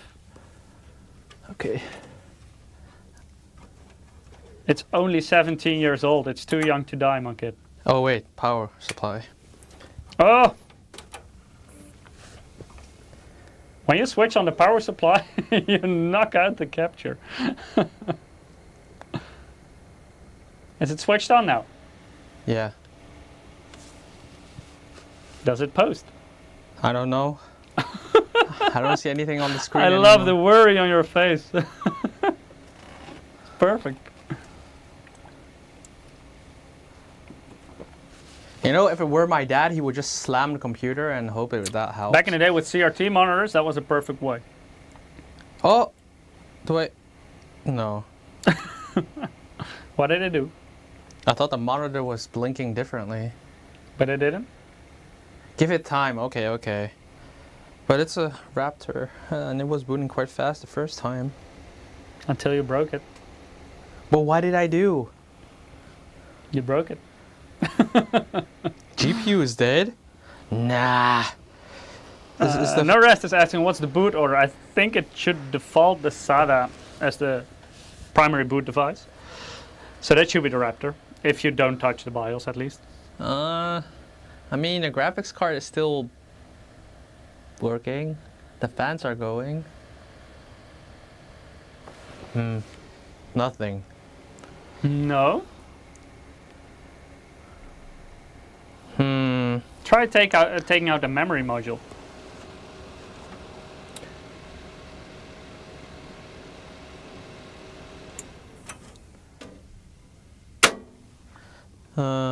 Okay. Yeah, unfortunately back in the day there were no easy debug LEDs yet. So troubleshooting was a little bit more difficult, but still doable. Oh, that's hot. Okay. So single memory module, Yeah. that one is properly in. Yeah.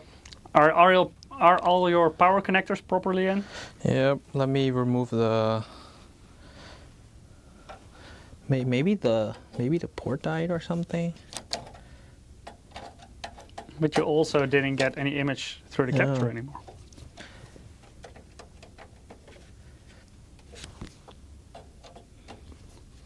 suggestion in the chat, is the VGA card seated properly into the slot? Yeah, I mean, I didn't move it, and yeah.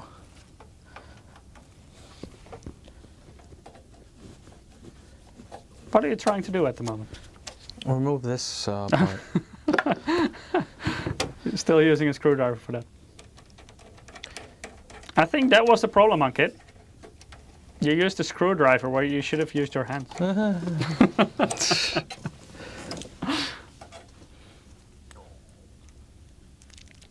Maybe if I use a different port. Okay, just make sure. Stephen the Jeep said, yes, needs a speaker. I think you have one. Just making sure everything is plugged in correctly. All right, of course. Okay, new attempt. Attempt number 2. I mean, more than number 2.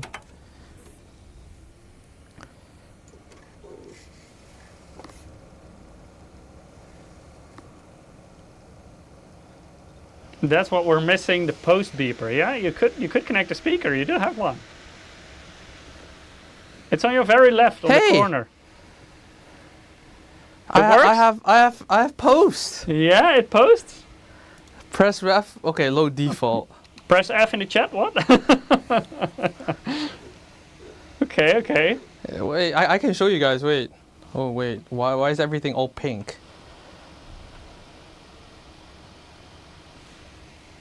Try the other DVI I mean, port. look. If you change the camera, it's working. Try the See? other DVI port. Try turning it back off. Just leave the system on its side. Okay, wait. Turn it back off.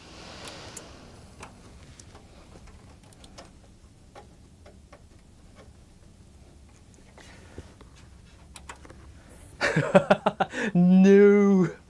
It should work. I think it should work. It should still work. That's what you hope?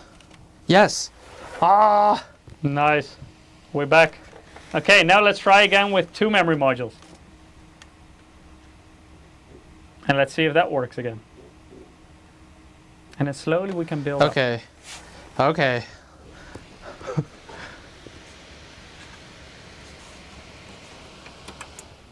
Okay, here we go.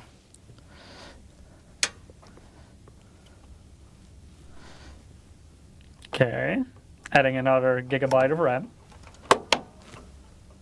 All right. Oh, and that was the capture. No, we had no capture. No, that was the camera capture. Oh. Did we just break the whole thing? Yeah, you just broke everything. But I just turned on the... You actually broke the camera capture. Oh no. I think it's some kind of static issue, because it happens exactly when you switch on or off the power supply. But let's see if we can get it back to life. Yeah, there we are. Yeah. Sorry, guys.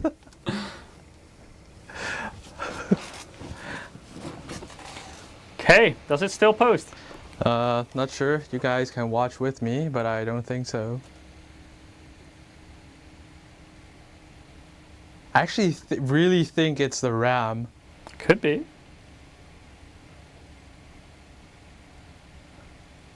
Yeah, it's not posting. I think it's the RAM. The only thing you switched was one of the RAM modules. modules. Okay. Okay, try to switch them, or at least put the one you think is faulty in the slot of the one that it just booted with. Okay. Because it can also be a faulty DIMM slot. Also possible. Why is it not turning off now? Just hold it. Yeah, but just now it was... Okay, maybe it's in the boot cycle. Oh, now I don't want to turn off the PSU. Just see what happens.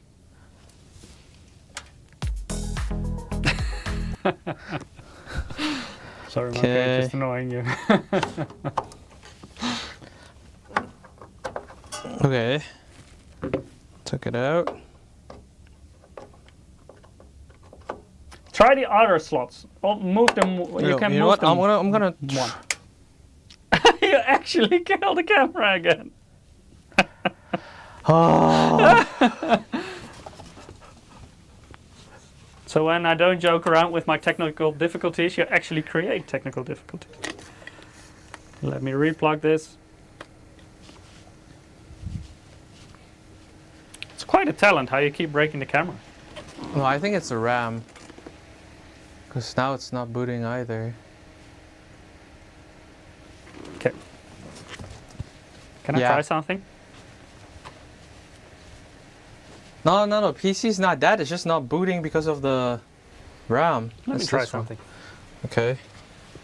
Where's that button? Somewhere here. Oh, there. Yeah. Here, this is the one that's working. I'm not going to touch the power supply. It's not advised to do it like this. We all know what happens if you touch it. Are we going to use my phone cam anymore? No, right? So this is the faulty one you have here, right? Yeah. Yeah.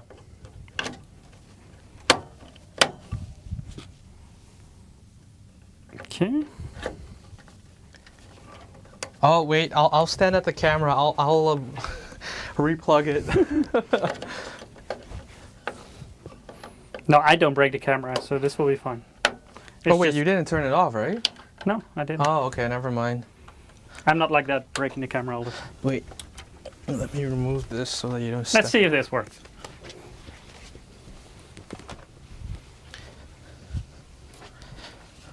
Hey, it works with 2 modules. Woohoo! Interesting. Magic. Now let's see if we can get the capture back to work. Oh, you want me to connect it back again? The capture, of course. We want to see Crysis. You know, I'm just gonna leave it on its side. I think that's K4 is asking both RAM modules in the same channel.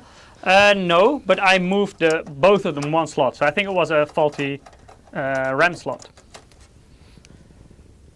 Okay. Screwdriver time. So I think the modules are okay.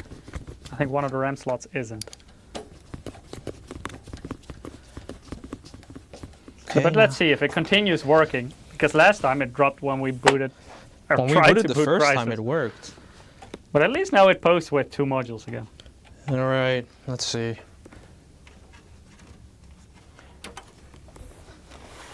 Let's see, guys.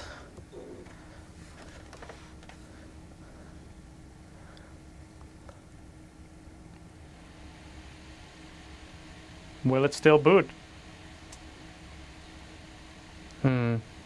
No.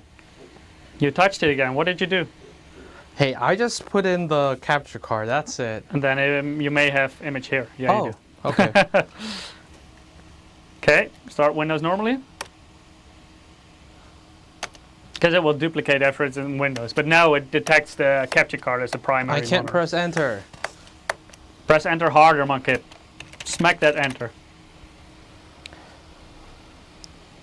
Why is it not recognizing my keyboard? I don't think you pressed the enter hard enough. Oh, did it just do it automatically? I think so. Oh, It yeah. seems to work. Oh. What happened? Oh, of course, it went to my screen, right? It says BIOS does not support USB keyboard. It actually does. It went to my... Okay. You can use this with a USB keyboard. Takes a bit, but then it should work. Okay. First thing I'm gonna do, Crysis. Let's break this thing again. Can you put the computer in a normal position again? I'm scared. Nah, it will be fine. Sorry, couldn't resist. I love that button. All good? All good? All good. Okay, now let's try again if it can run Crysis. Moment of truth. You know, damn, that doesn't really sound good. This thing is loud.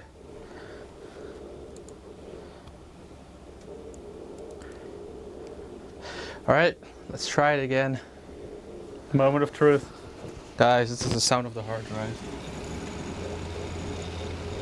By the way, it did detect 2 gigs of RAM again, right? I didn't check at the beginning, but I think it should detect all memory again. Uncle Elias asking, is this Vista? Yes, it is. Windows Vista Ultimate. Don't tell me it's dead again. Yes, I agree that Vista sucked, but Oh! Vista came out in the same year that Crysis did, so that's why we're using it. Yes! Oh, look at your FPS. That's quite decent. 1500 almost. Okay, this thing is not height adjustable. No, it is not.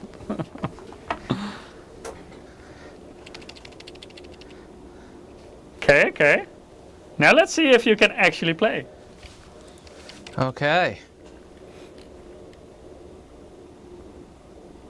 So far so good. So what are your settings? Maybe go through. Well... You need to go to your system settings instead. Oh. Yeah. Graphics? Yes. I can't click on graphics? Or Yeah, I you can. There you see the resolution. So 1680 times 1050, which was quite a high resolution for this era. And then advanced.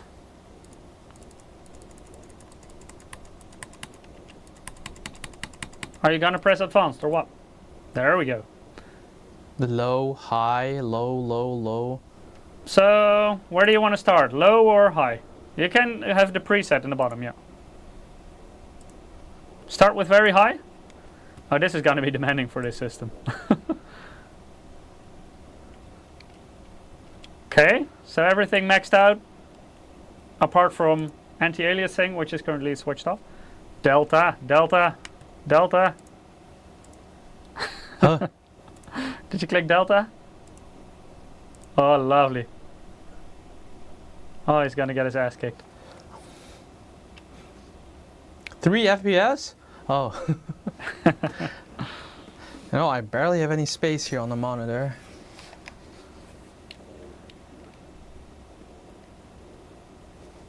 You better turn that down, you have 1 gig of So VRAM. Skeets is guessing 7 frames per second, and Manu is saying 5 frames per second. Okay. B-roll 30 frames per second. Before I press start, do I have to press start? I want don't- everybody to guess how much FPS I'm gonna get. Well, so far your FPS quite good.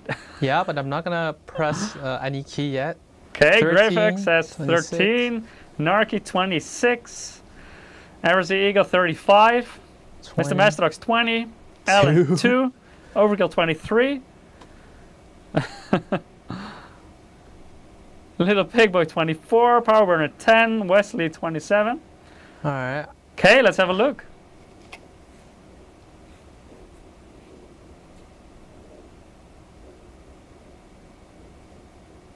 Wait. Okay, around 30 now. Can I just skip the intro? Oh, no, I can't. 15 minutes of loading. No. Okay, it's 30, but we're not actually playing yet. Can you skip this? I don't know. You said you could skip everything in this game. Oh yeah, if I press space. It works. Oh. Okay. 15. 15. 14. Okay. Oh, this is not playable. Yeah, this is how I remember Crysis when you put everything at high on a relatively high resolution for this time. Primo is asking what internals is this running. Let me put the specifications in the bottom for you. So it's an Intel Core 2 Duo E6600 CPU on a P6 and SLI motherboard. And the graphics card is a 9600 Is it heating GT. the room? No, we have air conditioning on. No, air conditioning is off. Oh, it's off. So it is the PC you're hearing. Oh. Oh, and it is heating the room as the well. screen tearing is no fun. Oh, this is not playable for me. So we can conclude that very high settings are too much. But we can tone it down a bit. Wait a minute, let me get on LAN first. Don't drown. Cowburn says it was pretty close with 10 FPS. Yeah, not too far. I think there was someone with 13, right? Let me scroll down the chat a bit.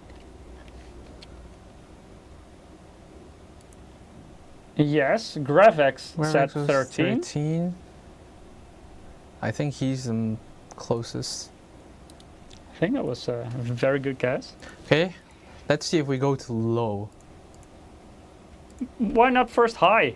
No, I want to see the difference between low. Okay. That will be a big difference.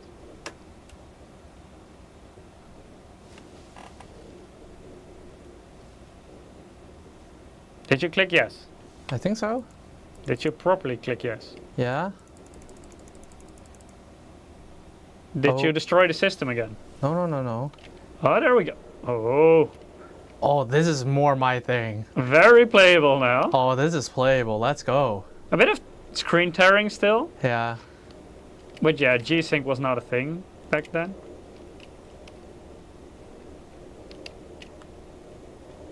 Actually, it still looks quite okay.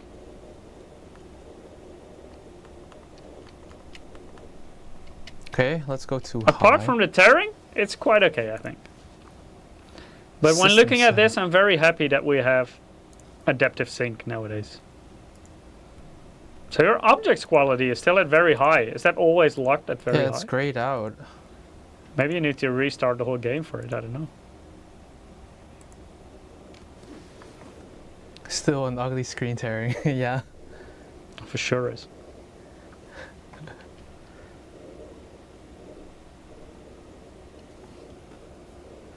That's why adaptive sync is so nice. FreeSync, G-Sync, all those kind of technologies. I can hear the hard drive going crazy. I do like that nostalgic sound of a hard drive. I would hate it to have it all the time again, but still, for for a day it's cool.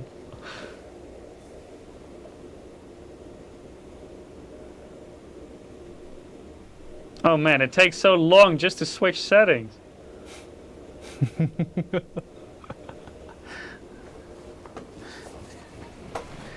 Is it still doing something, or did you break it again? No, okay, it's finished. Otherwise, I could let them listen to it. Oh, now it's back to 22. 20? Oh. I saw a 3. It's not that much better. Low was a huge difference. Yeah, high is only slightly better than very high. Like 2 or 3 FPS? Alan says there is a reason I went all SSD. Yeah, I can imagine. I'm also just on SSDs. Okay, medium. Big Radio says, is it playing off the CD or the HD? Well, it's installed on the hard drive, of course. But you still need the CD in order to boot it. Unless you would use something like a no CD crack. The hard drive? This is the official way that we're doing it right now. Well, I definitely hear the hard drive. Hard drive ASMR indeed. Turn on a stream for 8 hours, called hard drive ASMR. Okay, this is a little bit better already. How do you guys like the nice old school 16:10 aspect ratio? I do not miss those sounds. So this is medium, right? Yeah, so there's a huge difference between medium and low. Oh, okay, this is.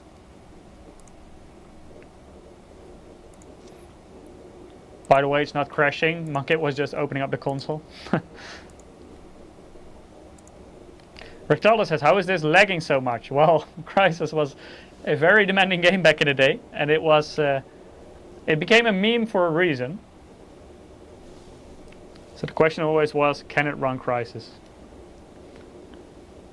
And these components are all from that era. So it was very demanding for those components. But still, it runs well, and we're even running quite a high resolution for those days. Okay. And on low settings, it's not too bad actually. Okay, did you break it again? So much better. Oh wait, it's not. Make it full screen. Yeah, it's not full screen anymore. Just press Alt Enter. There you go. And then it crashes. Oh, this is so much better.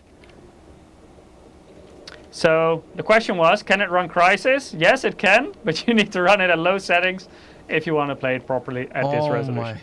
The screen tearing is crazy. Yep. Oh, I love the stuttering when it has the automatic save point. Oh, there it goes. There it drops.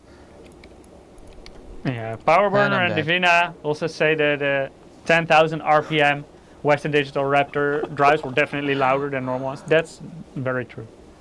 Oh, that dip killed me. You bought one of those for speed, not for a silent computer. Okay, now I know that he's here. No, I've never played this game before. And DJ says enable VSync then. That will indeed eliminate tearing, but on the other hand you will get more input lag. I also wanted to say that you will not get more than 60 FPS, but at the moment my kid is not getting more than 60 FPS anyway, at least not much more.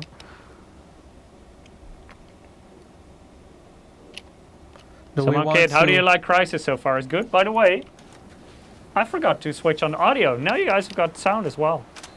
At least you should have. Let me know if it actually works, because we have an analog connection. Don't choose your own team. That's my own team. What? I'm caught up in the trees. Okay, Aztec, hang tight. Help's on the way. It worked nice. Rampage is asking what's the config. It's indeed 775 socket. It's not a Core 2 quad, but a Core 2 duo. This is the E6600, not the Q6600. Okay. Yeah, sorry about the audio. Usually that goes automatically because of HDMI, but this one could not do audio over HDMI just yet. It worked on, well, not AMD cards, but ATI back in the day. Already in this time, but the NVIDIA ones couldn't do it at that point yet. Let's get to Aztec. So we had to use an analog cable to get the audio signal to our mixer. What have you got, Aztec? What's this So I have light? to manually this switch is so on the audio disturbing. first. It hurts my eyes. What hurts your eyes? The light. Light flash? Aztec, talk to me. Do you also have a flashlight? Really? I don't know. F? Sound off now. I think you don't. What? Oh, you dropped your gun. But you can also do, with your middle mouse button, you can do some stuff, right? Yeah. Nomad, Jester, get to him Although, now. I don't know how responsive that is. I get the menu, but I can't do anything. Okay, this is... Shall we try, overclocking? First play a bit of Crysis, and then at the end we can still try some Overclock. Because I think we have Yeah, Ram's asking OC or stock. Currently it's still stock.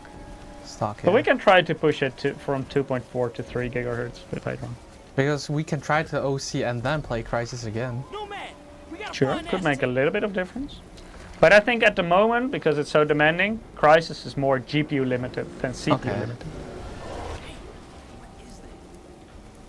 You know, I wish we had those monitoring software. I want to know how hot this thing is.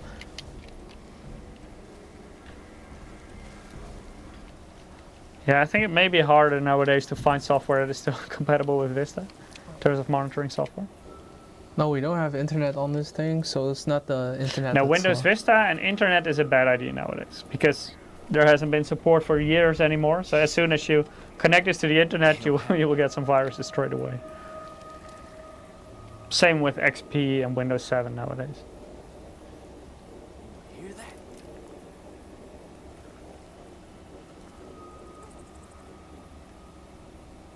So, my kid, is Crysis already your favorite game? To be honest, I want to try it out because recently, when we showed Far Cry 1 during the stream, I finished it. So I actually want to try playing this one. I don't like this man. I mean, it's a classic, so why shouldn't I?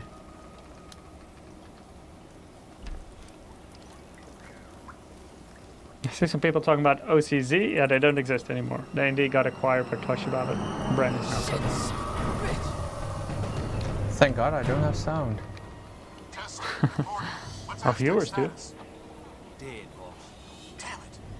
What the Big Radio says, last time this I don't PC think we're alone out there. got so much blood, Mike was installing his CPU cooler. Negative, sir.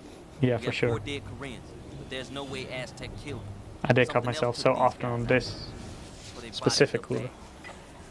All right, pay your respects and move on. Rendezvous at the lake. Chester, take care of his equipment and cover our tracks. No man. That's move it. out That to was the LZ. assist. Okay. Yeah, that was it. Prophet. Oh, the stutter because of the game save again. Hold on. I'm seeing movement ahead. I love how it just completely drops to 1 frame per second.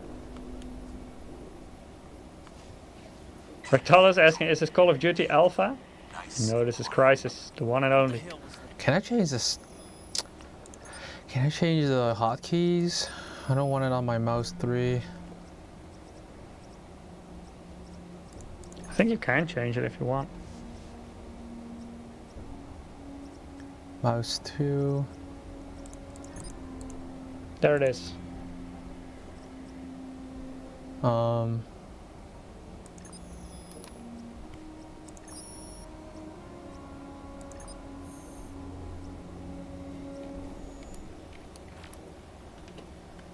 That is not. What are you doing? I'm holding in the key, but okay, that didn't work. Wait. Look, if I hold in the key, it goes like this. Interesting. Maybe that keyboard is also past its prime.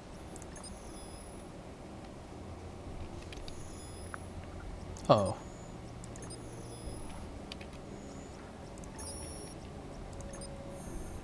Okay. Okay, this is better. That works. I'll just use this.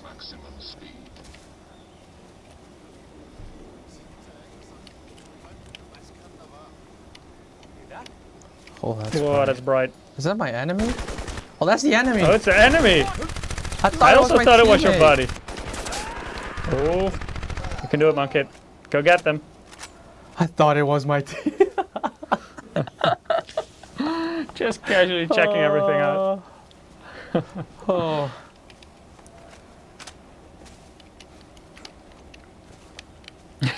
Power says, what do you mean, Mike? The keyboard is the star type of the show. Oh, I see what you did there. You know, actually, though, I wouldn't mind playing on this FPS on this computer like this. Yeah, do you enjoy it now? It's not bad. I mean, apart from some screen tearing, this is fine. And with 2 working memory modules. Wait. I actually want to know if both are working, actually. I think so. But we can check later. Spotted KPA patrols. Oh, frames are dropping. LXVVY is asking, what are you playing? This is Crysis. Oh, The old school Crysis 1. Not the remastered version, the original. this is a bad guy, right? I suppose so. It's a dead guy for sure. Oh, did you see the stuttering? Oh, Lovely. Oh, no. Why am I going? Go get the guys in the boat, Monkey. You can Yeah. do it. Can I climb on here? No. Fat Dogs is asking, have you used the suit functions? Yeah, I'm using one right now. Yeah, this is the speed one. You can make yourself invisible and stuff. Is he dead? No, he's not dead. Ted Branston says, brought our assistants to their knees. Yes, it sure did. That's what we saw when we put it at high and very high settings. Is he leaving? Okay. Who's there? Oh, I have no bullets. You know, Divina says, is it a good graphics engine or just inefficient? I think it was also a bit ahead of its time. It was just very... I think the engine was okay, but the graphics were also quite insane for a time. It got a bit better with optimization later on, but...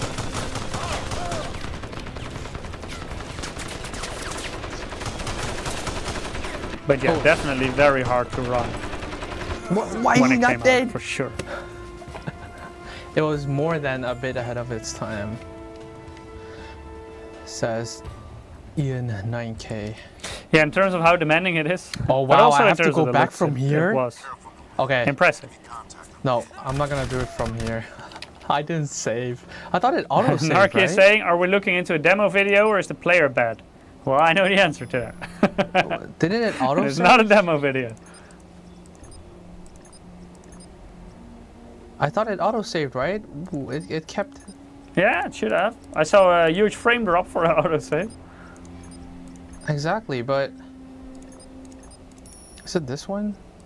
I don't know. I think so. Is this the place where I couldn't see the difference between friend or foe? We spotted KPA patrols down on the beach. Use your binocs to tag them. Watch out for the enemies there. I see a large transmitting array. That must be the jamming station. Okay, Monkey. Shall I draw another winner for the giveaway? Yeah. And shall we do a little bit of overclocking after that? Yeah, sure. Because some people are already commenting in chat. Crysis relies heavily on single core performance. So let's see if we can Okay. increase that single core performance a bit. But before we do so, I'm going to draw another winner. If you haven't participated yet, go to msi.com/2/insider.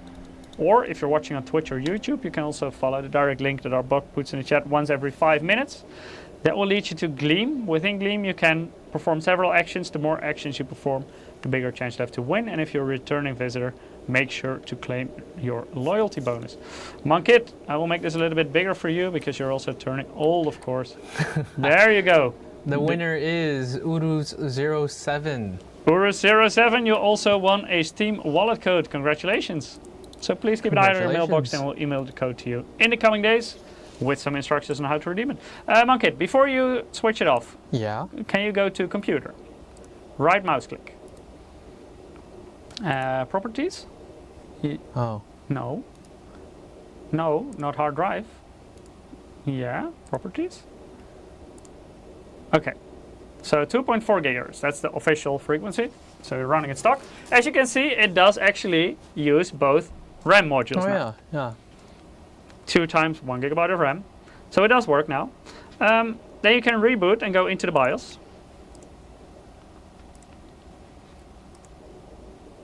We're just going to do some basic overclocking, just some CPU overclocking. And see if we can make it perform slightly better. So Monkey, this is your first time overclocking an old school PC? I think overclocking in general, I don't know if you count PBO optimization as overclocking. A little bit. But it's not like the old school. But that was a lot easier. I mean, PBO optimizing is so much easier than this. This is also quite easy because basically the frequency consists out of 2 components. You have your front side bus and you have your multiplier. And if you multiply the front side bus by the multiplier, you get the CPU frequency. So in this case, the front side bus is 266 megahertz. It is quad pumped, so it will be 1066 if you watch in the BIOS. Okay. You multiply it by a multiplier of 9 for this CPU because it's a locked one. If you have the X series, then it's an unlocked one. There you go. You already see the multiplier of 9, and you get 2.4 gigahertz. So if you go to the system clock mode, take that off auto, put it to linked. Yeah. Okay, this is where you see the front side bus clock, and this is quad pumped. So you have to divide this by 4, then you know the actual front side bus. So divided by 4 here, it's 266, and multiplied by 9 is the 2.4 gigahertz frequency of the CPU. So we're gonna increase this. Maybe let's go for 3 gigahertz first. So you switch this to 1333. Quad pumped, so now the front side bus will be 333 megahertz, multiplied by 9 is 3 gigahertz. Okay, to play it safe, let's increase the voltage a bit. Yeah. Give it 0.1 volt extra, please. Did I just do anything? No. Press plus. Oh. Do it again. Do it again. Yeah, so now it's 0.1 volts additional to the stock voltage. The sound is different? And now What's different? press F10. Wait. Did something change? What? Oh, sound different? Okay, but press F10. That's safe. And then OK. And let's see if it still works.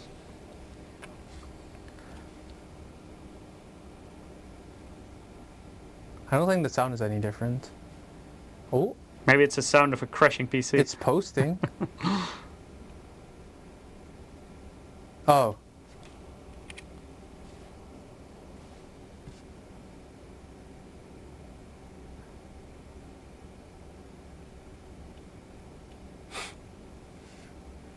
Let's see if it works.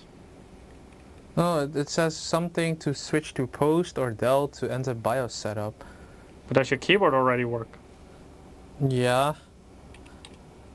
I think it's stuck. Already? We did give it a bit of extra voltage already. I think it should be able to run this. I mean, it's not moving from this.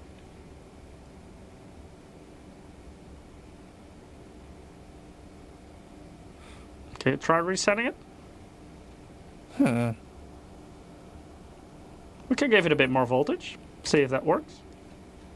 I think I need to reboot this thing. Yeah, let's try. You can try resetting it. Not your CMOS completely, but let's see if you can just switch it on again.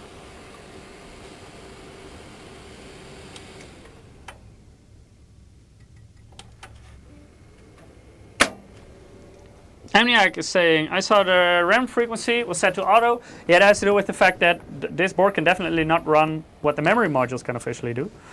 Board has an official maximum of 800. Memory modules are rated 1150, but that will be too much for this board. Wait, is it working now? I didn't change anything. Volts is currently at default, so 1.8 volts that is for DDR2. Okay, it's actually posting now, so maybe it does work. I didn't change anything yet.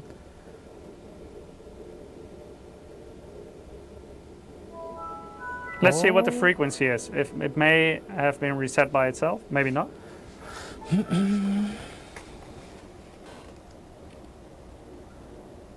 MDX says 1.325 volts on DRAM is what my normal was and mostly still is. That's not DDR2. Oh, it is working. Nice, okay. Let's see if it's stable in Crysis.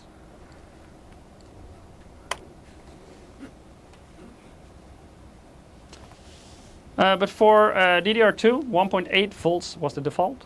But many memory modules, for example, needed 2 volts or 2.1 volts in order to run higher frequencies.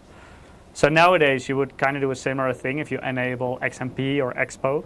Back then you did it manually. Also the timings you set manually. So for example, the official timings for these memory modules are 55518, I believe, at 2.1 volts. Yeah, I'll turn on fraps.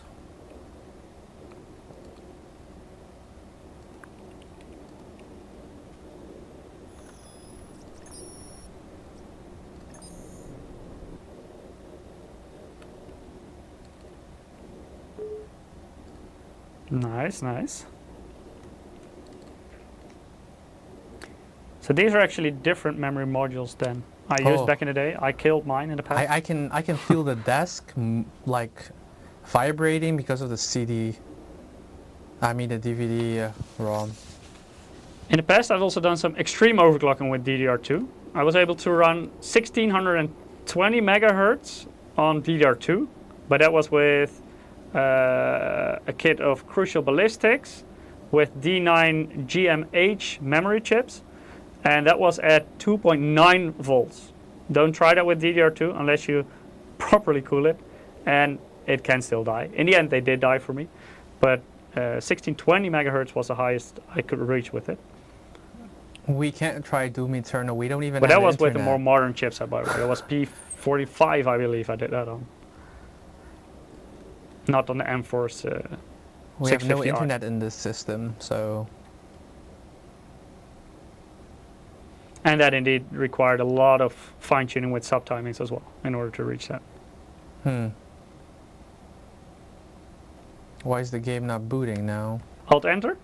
Oh, Did you kill it already? I don't know.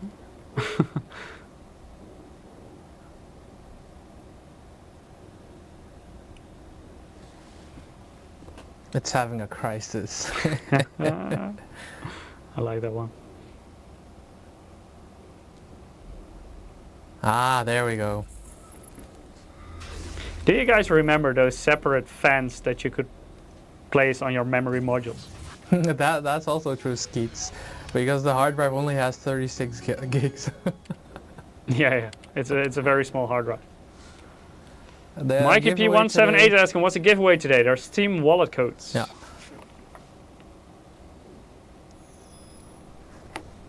Okay, so now we're running at 3 gigahertz.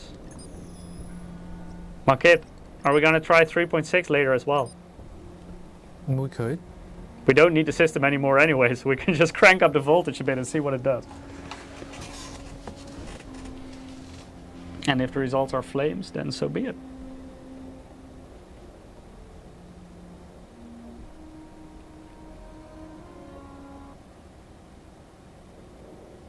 Okay, so loading still takes a bit.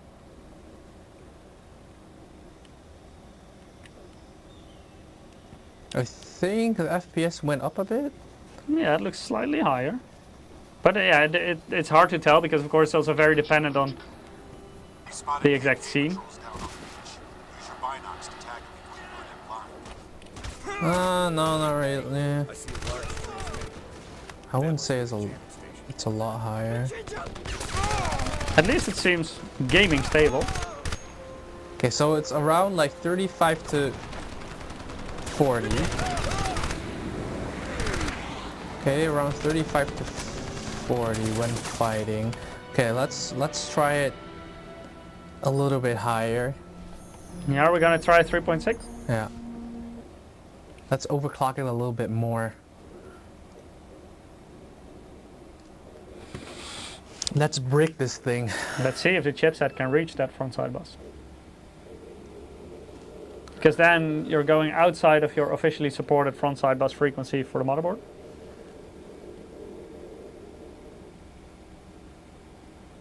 Mr. Mesterok says that cooler does not seem 3.6 OC suitable.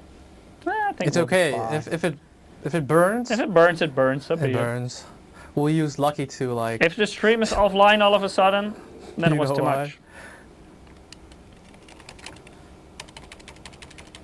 We just hope our company insurance company is not watching our live stream.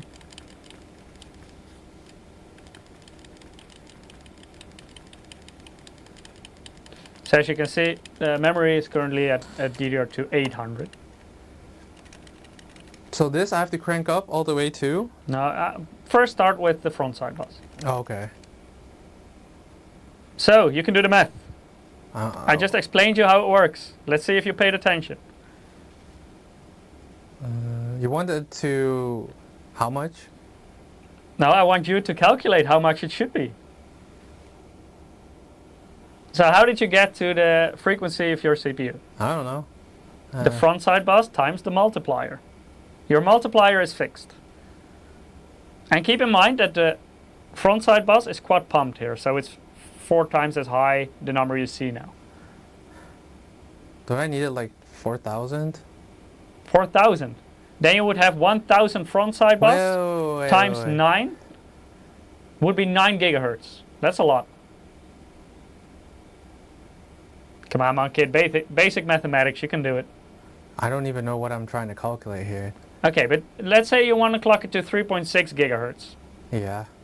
How much frontside bus do you need to reach that with a multiplier of 9? How do you calculate it? That's the thing. I don't remember how you calculated it. Okay, Chad, Yeah, help him don't out. confuse me. Chad, help him out. What frontside bus do you need if you have a multiplier of 9 to get 3.6 gigahertz? Yep, this is beer worthy. See? Guys, help me Basic out. mathematics with Monkit.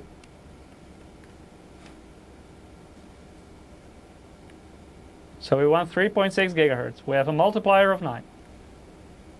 What frontside bus do we need?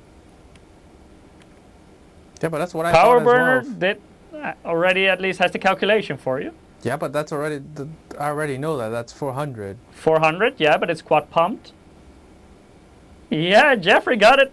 So here you put 1600 because it's quad pumped. So 400 times 4 is 1600. Oh, wait, it works like. Okay, now That's how it works. So if you put 1600 here, then you will get 3.6 gigahertz CPU No, frequency. wait. Okay, so fill it Oh, up. quad times 4, yeah. All good. And let's crank up the CPU voltage a bit. How much? Let's give it 0.25 extra. How much? 0.25. That is quite a lot, but just in order to be able to stably boot it. Let's see if it works. Mr. Masterox says way too much. Yeah, but we don't have time to do the trial and error and go higher and higher. So we just start high. And we don't need the system anymore anyway. So we can see if we get flames. No, I don't smell smoke yet. I don't smell anything burning.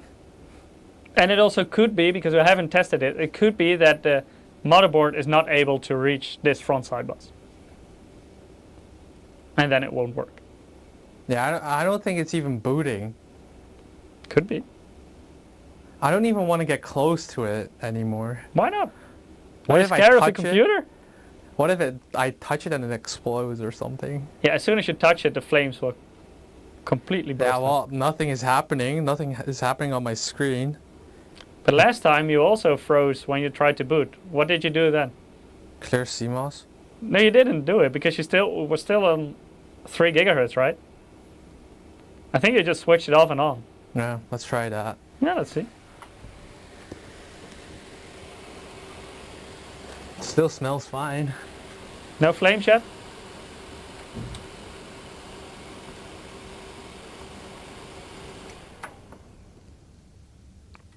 Skate says first thing to go is usually a RAM. Yeah, RAM is usually a bit more sensitive to higher voltages than CPUs. Well, nowadays, like for example 3D V-cache CPUs are also quite sensitive, but that also has to do, of course, with that cache, which is also memory. That makes it a bit more sensitive to higher voltages. Yeah, I don't think that's gonna boot. Okay, so now you know this is too high. Yeah. Then let's go for something in between. So you can do some more mathematics. So 3.6 didn't work. What do you want to go for now? I don't know. I don't know what is acceptable with the CPU. Well, you already had 3.0.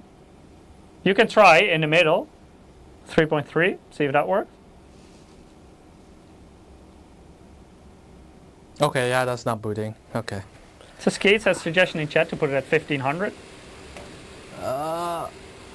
So should I just... So I have to clear the CMOS again, right? Yeah.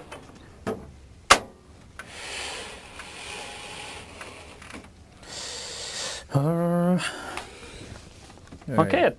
We should do an old school overclocking live stream with you. No. We can do some DDR2 memory overclocking and stuff. It's cool. No. No? No. Not into overclocking? No. Oh damn, that CMOS is a little bit warm. Any flames yet?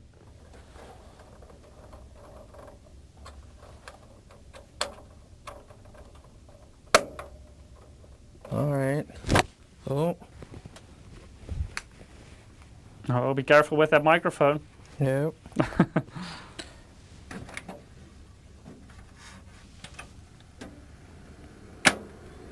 A Okay. motherboard, you can find a motherboard in our specs.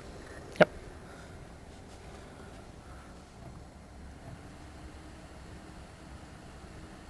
Go to the BIOS. Spam that delete key. Okay. Back to the cell menu. Wait. But it didn't. Huh? Somehow it did post with the same settings, so you didn't reset. Wait Apparently a you minute. didn't reset the CMOS. Wait, now I want to actually try it.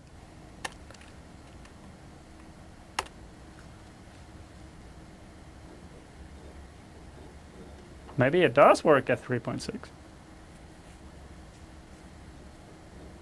Wait a minute. Then we could try to go higher, Monkit. Okay, now it stopped. Or am I getting? Did it crash? Oh no. Or no, it's booting into Windows. Still good.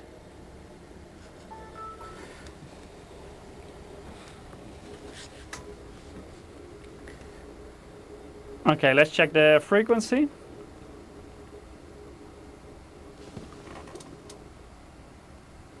Okay, well, what did you set it to? What you saw.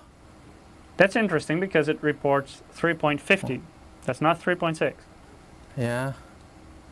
So let's go back to the BIOS and see why that is the case.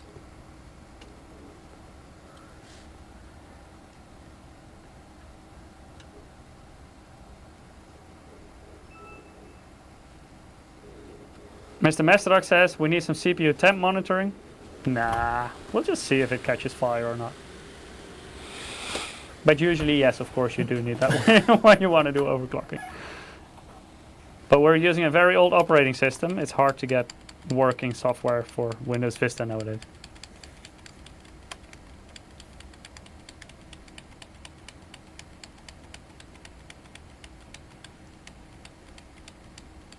Monkit casually spamming that delete button.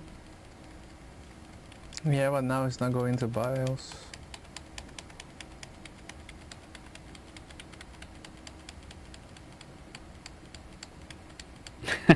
Martin says turn on the AC. I can switch on the air conditioning. That would be a good idea in general, getting warm. Sorry for the noise, guys. So you broke it again, Monkit. Oh, so much rebooting.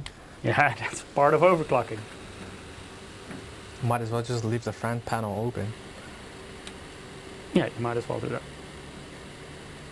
But that's the thing with overclocking. It's just trial and error all the time. See what works, see what doesn't.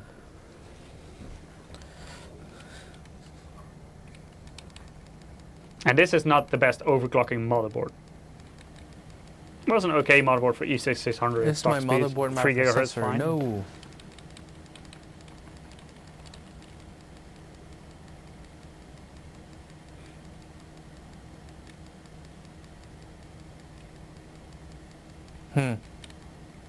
You cannot get it to post again?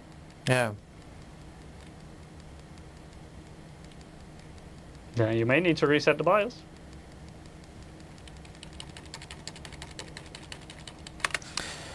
Oh well. I have the feeling that Monkit is not into overclocking.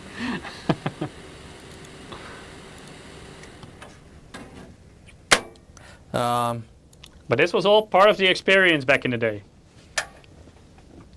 Because if you had an E6600, there were not many people that wanted to run it at 2.4 gigahertz.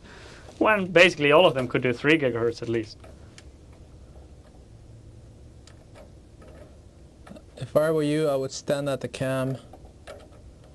Gio says do not turn on Wi-Fi when using Vista or Windows 7. No, we won't connect this to the internet. While this system doesn't have Wi-Fi in general, it does have Ethernet, of course, but we're not connecting it.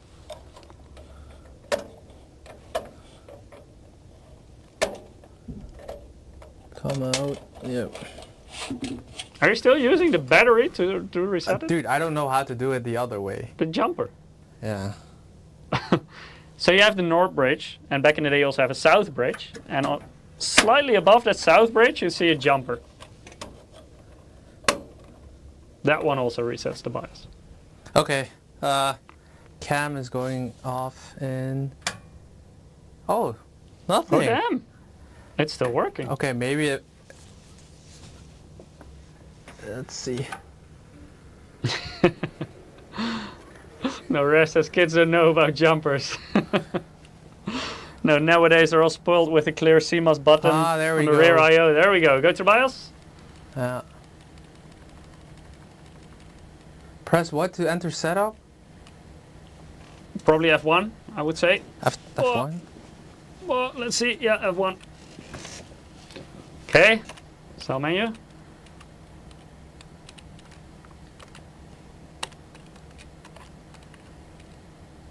Okay, so what frequency are you going for?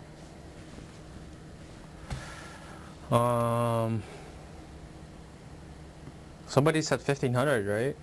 Yeah, you can try it. How much should we put on? Oh, 1466 is a nice one as well. 1466. That one would give you 3.3 gigahertz. How much Okay. should we put the CPU voltage? Let's try, yeah, 1.5 or 2. Well, 2 is on the higher side, but let's see if you know at what, least we get it to boot. Because this yeah. may be too low and that could cause instability, of course. Okay. You can also go in between. Okay.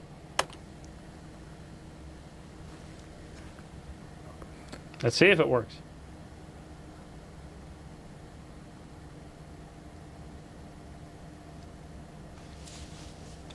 Well, Okay.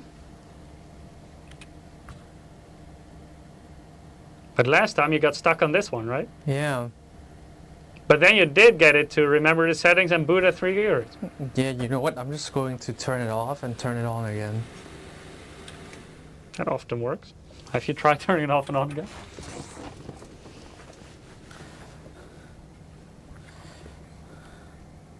Oh, I love the sound of the, of the optical drive spinning up that Crysis disk. Amani says, it boots, but is it stable? Time to run Crysis. Oh, once this it boots. keyboard Yes, still we has will the P definitely on test it. I didn't know that. I just removed the peel off the keyboard. There was still peel on the keyboard. Yeah. On that old thing. Yeah. My goodness.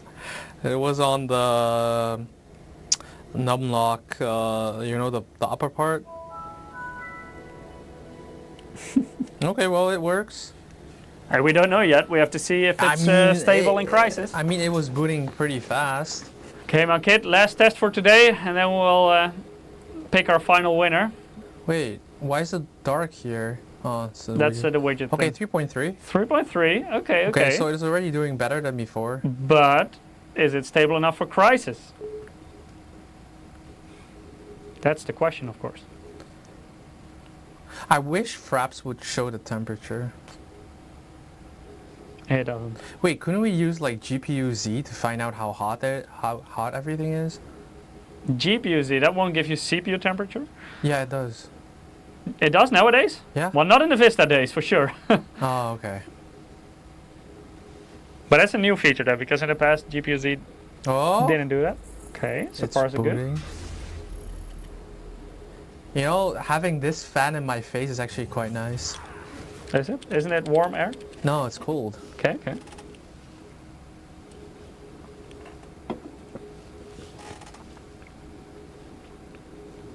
So still working. Alright. It's loading.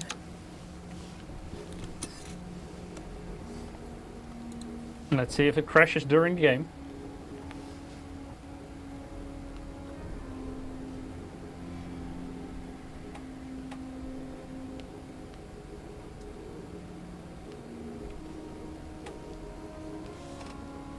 I wonder how much the performance has increased.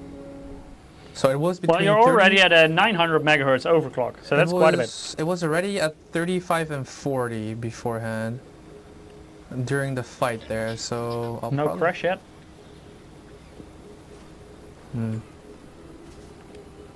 It doesn't really seem to have increased Spotted anything. patrons down the road. Use your binocs to tag them before you run in line. Oh no, actually, Does look slightly better. 35 and 40, and this is hovering between 40 and... Oh, it is a little bit better, yeah. It's slightly better, but probably with this game you're still mostly GPU bottleneck. No, but now it's between 45 and like 50, so... Okay, and now we had a frame drop. Yeah, some drops, yeah. No, but it's actually a lot better. Yeah, better. Yeah, this is a lot better. So want to give it a last go to see if you can make it 3.6 again? Oh, we could. Or do you want to end the stream? It's all up to you. Let's see what the viewers want. Okay, chat. Time for peer pressure.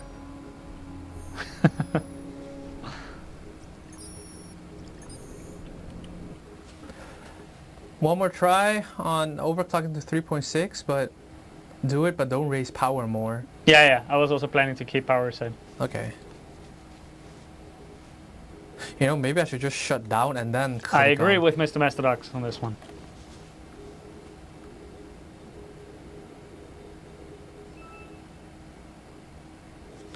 What kind of PC is this? PC from like almost 20 years ago? Yeah, it's from around 2007 are all the components. So that's the year that Crysis launched. In the bottom you can see all the specifications. It's old school. Yeah. You want to Okay. see what it looks like? Monkey, can you turn it a bit? So they Oh, can yeah. have a look at the inside. Wait, again. I need to get into BIOS first. Ah, you can multitask. I only have 2 arms, you know that, right? Oh, okay. Only 2. Okay, we're back in the BIOS. We want to see the flames come out. There Just we making go. sure that no cable gets fully stretched. Okay. So that's the system we're using. Can you go today. back to capture? Because I don't have... Yeah, there you go. Okay, so stick to this voltage, yeah. All the way 1600. Okay, let's see.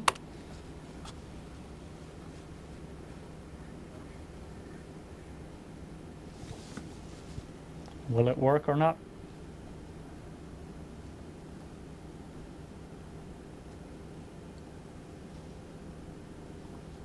And it could be that the CPU is the bottleneck if it doesn't work, but it could also be that the front side bus is just too high for the motherboard.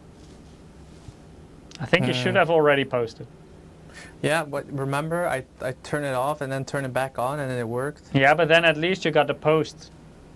And now you didn't get a post, right? No. Which you can check.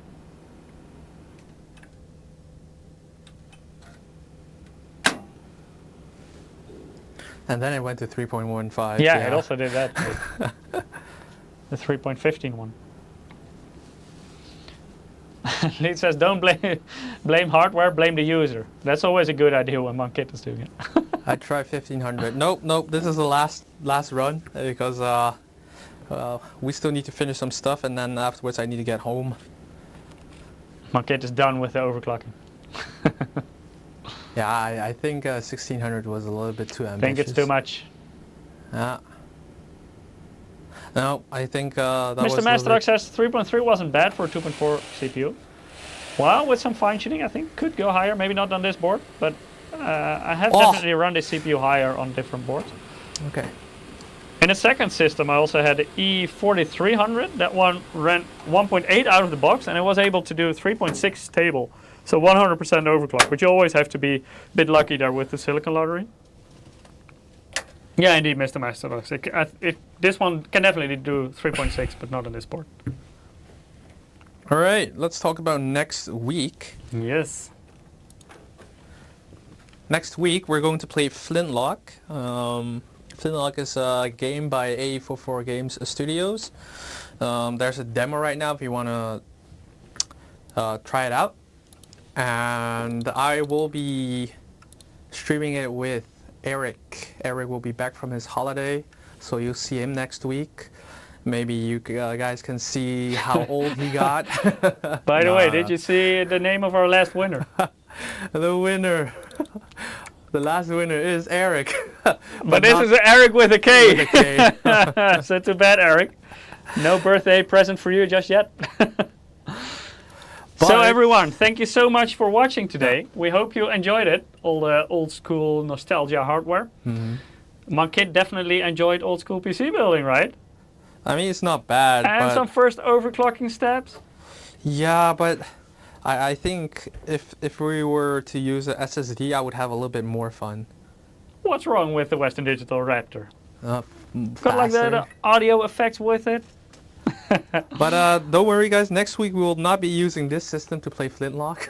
No, we're using a little bit more modern. Yeah, we're platforming. probably going to use a 4090. So Mr. Masterdox does have a fair point here. He got off without wounds. It's not the real experience.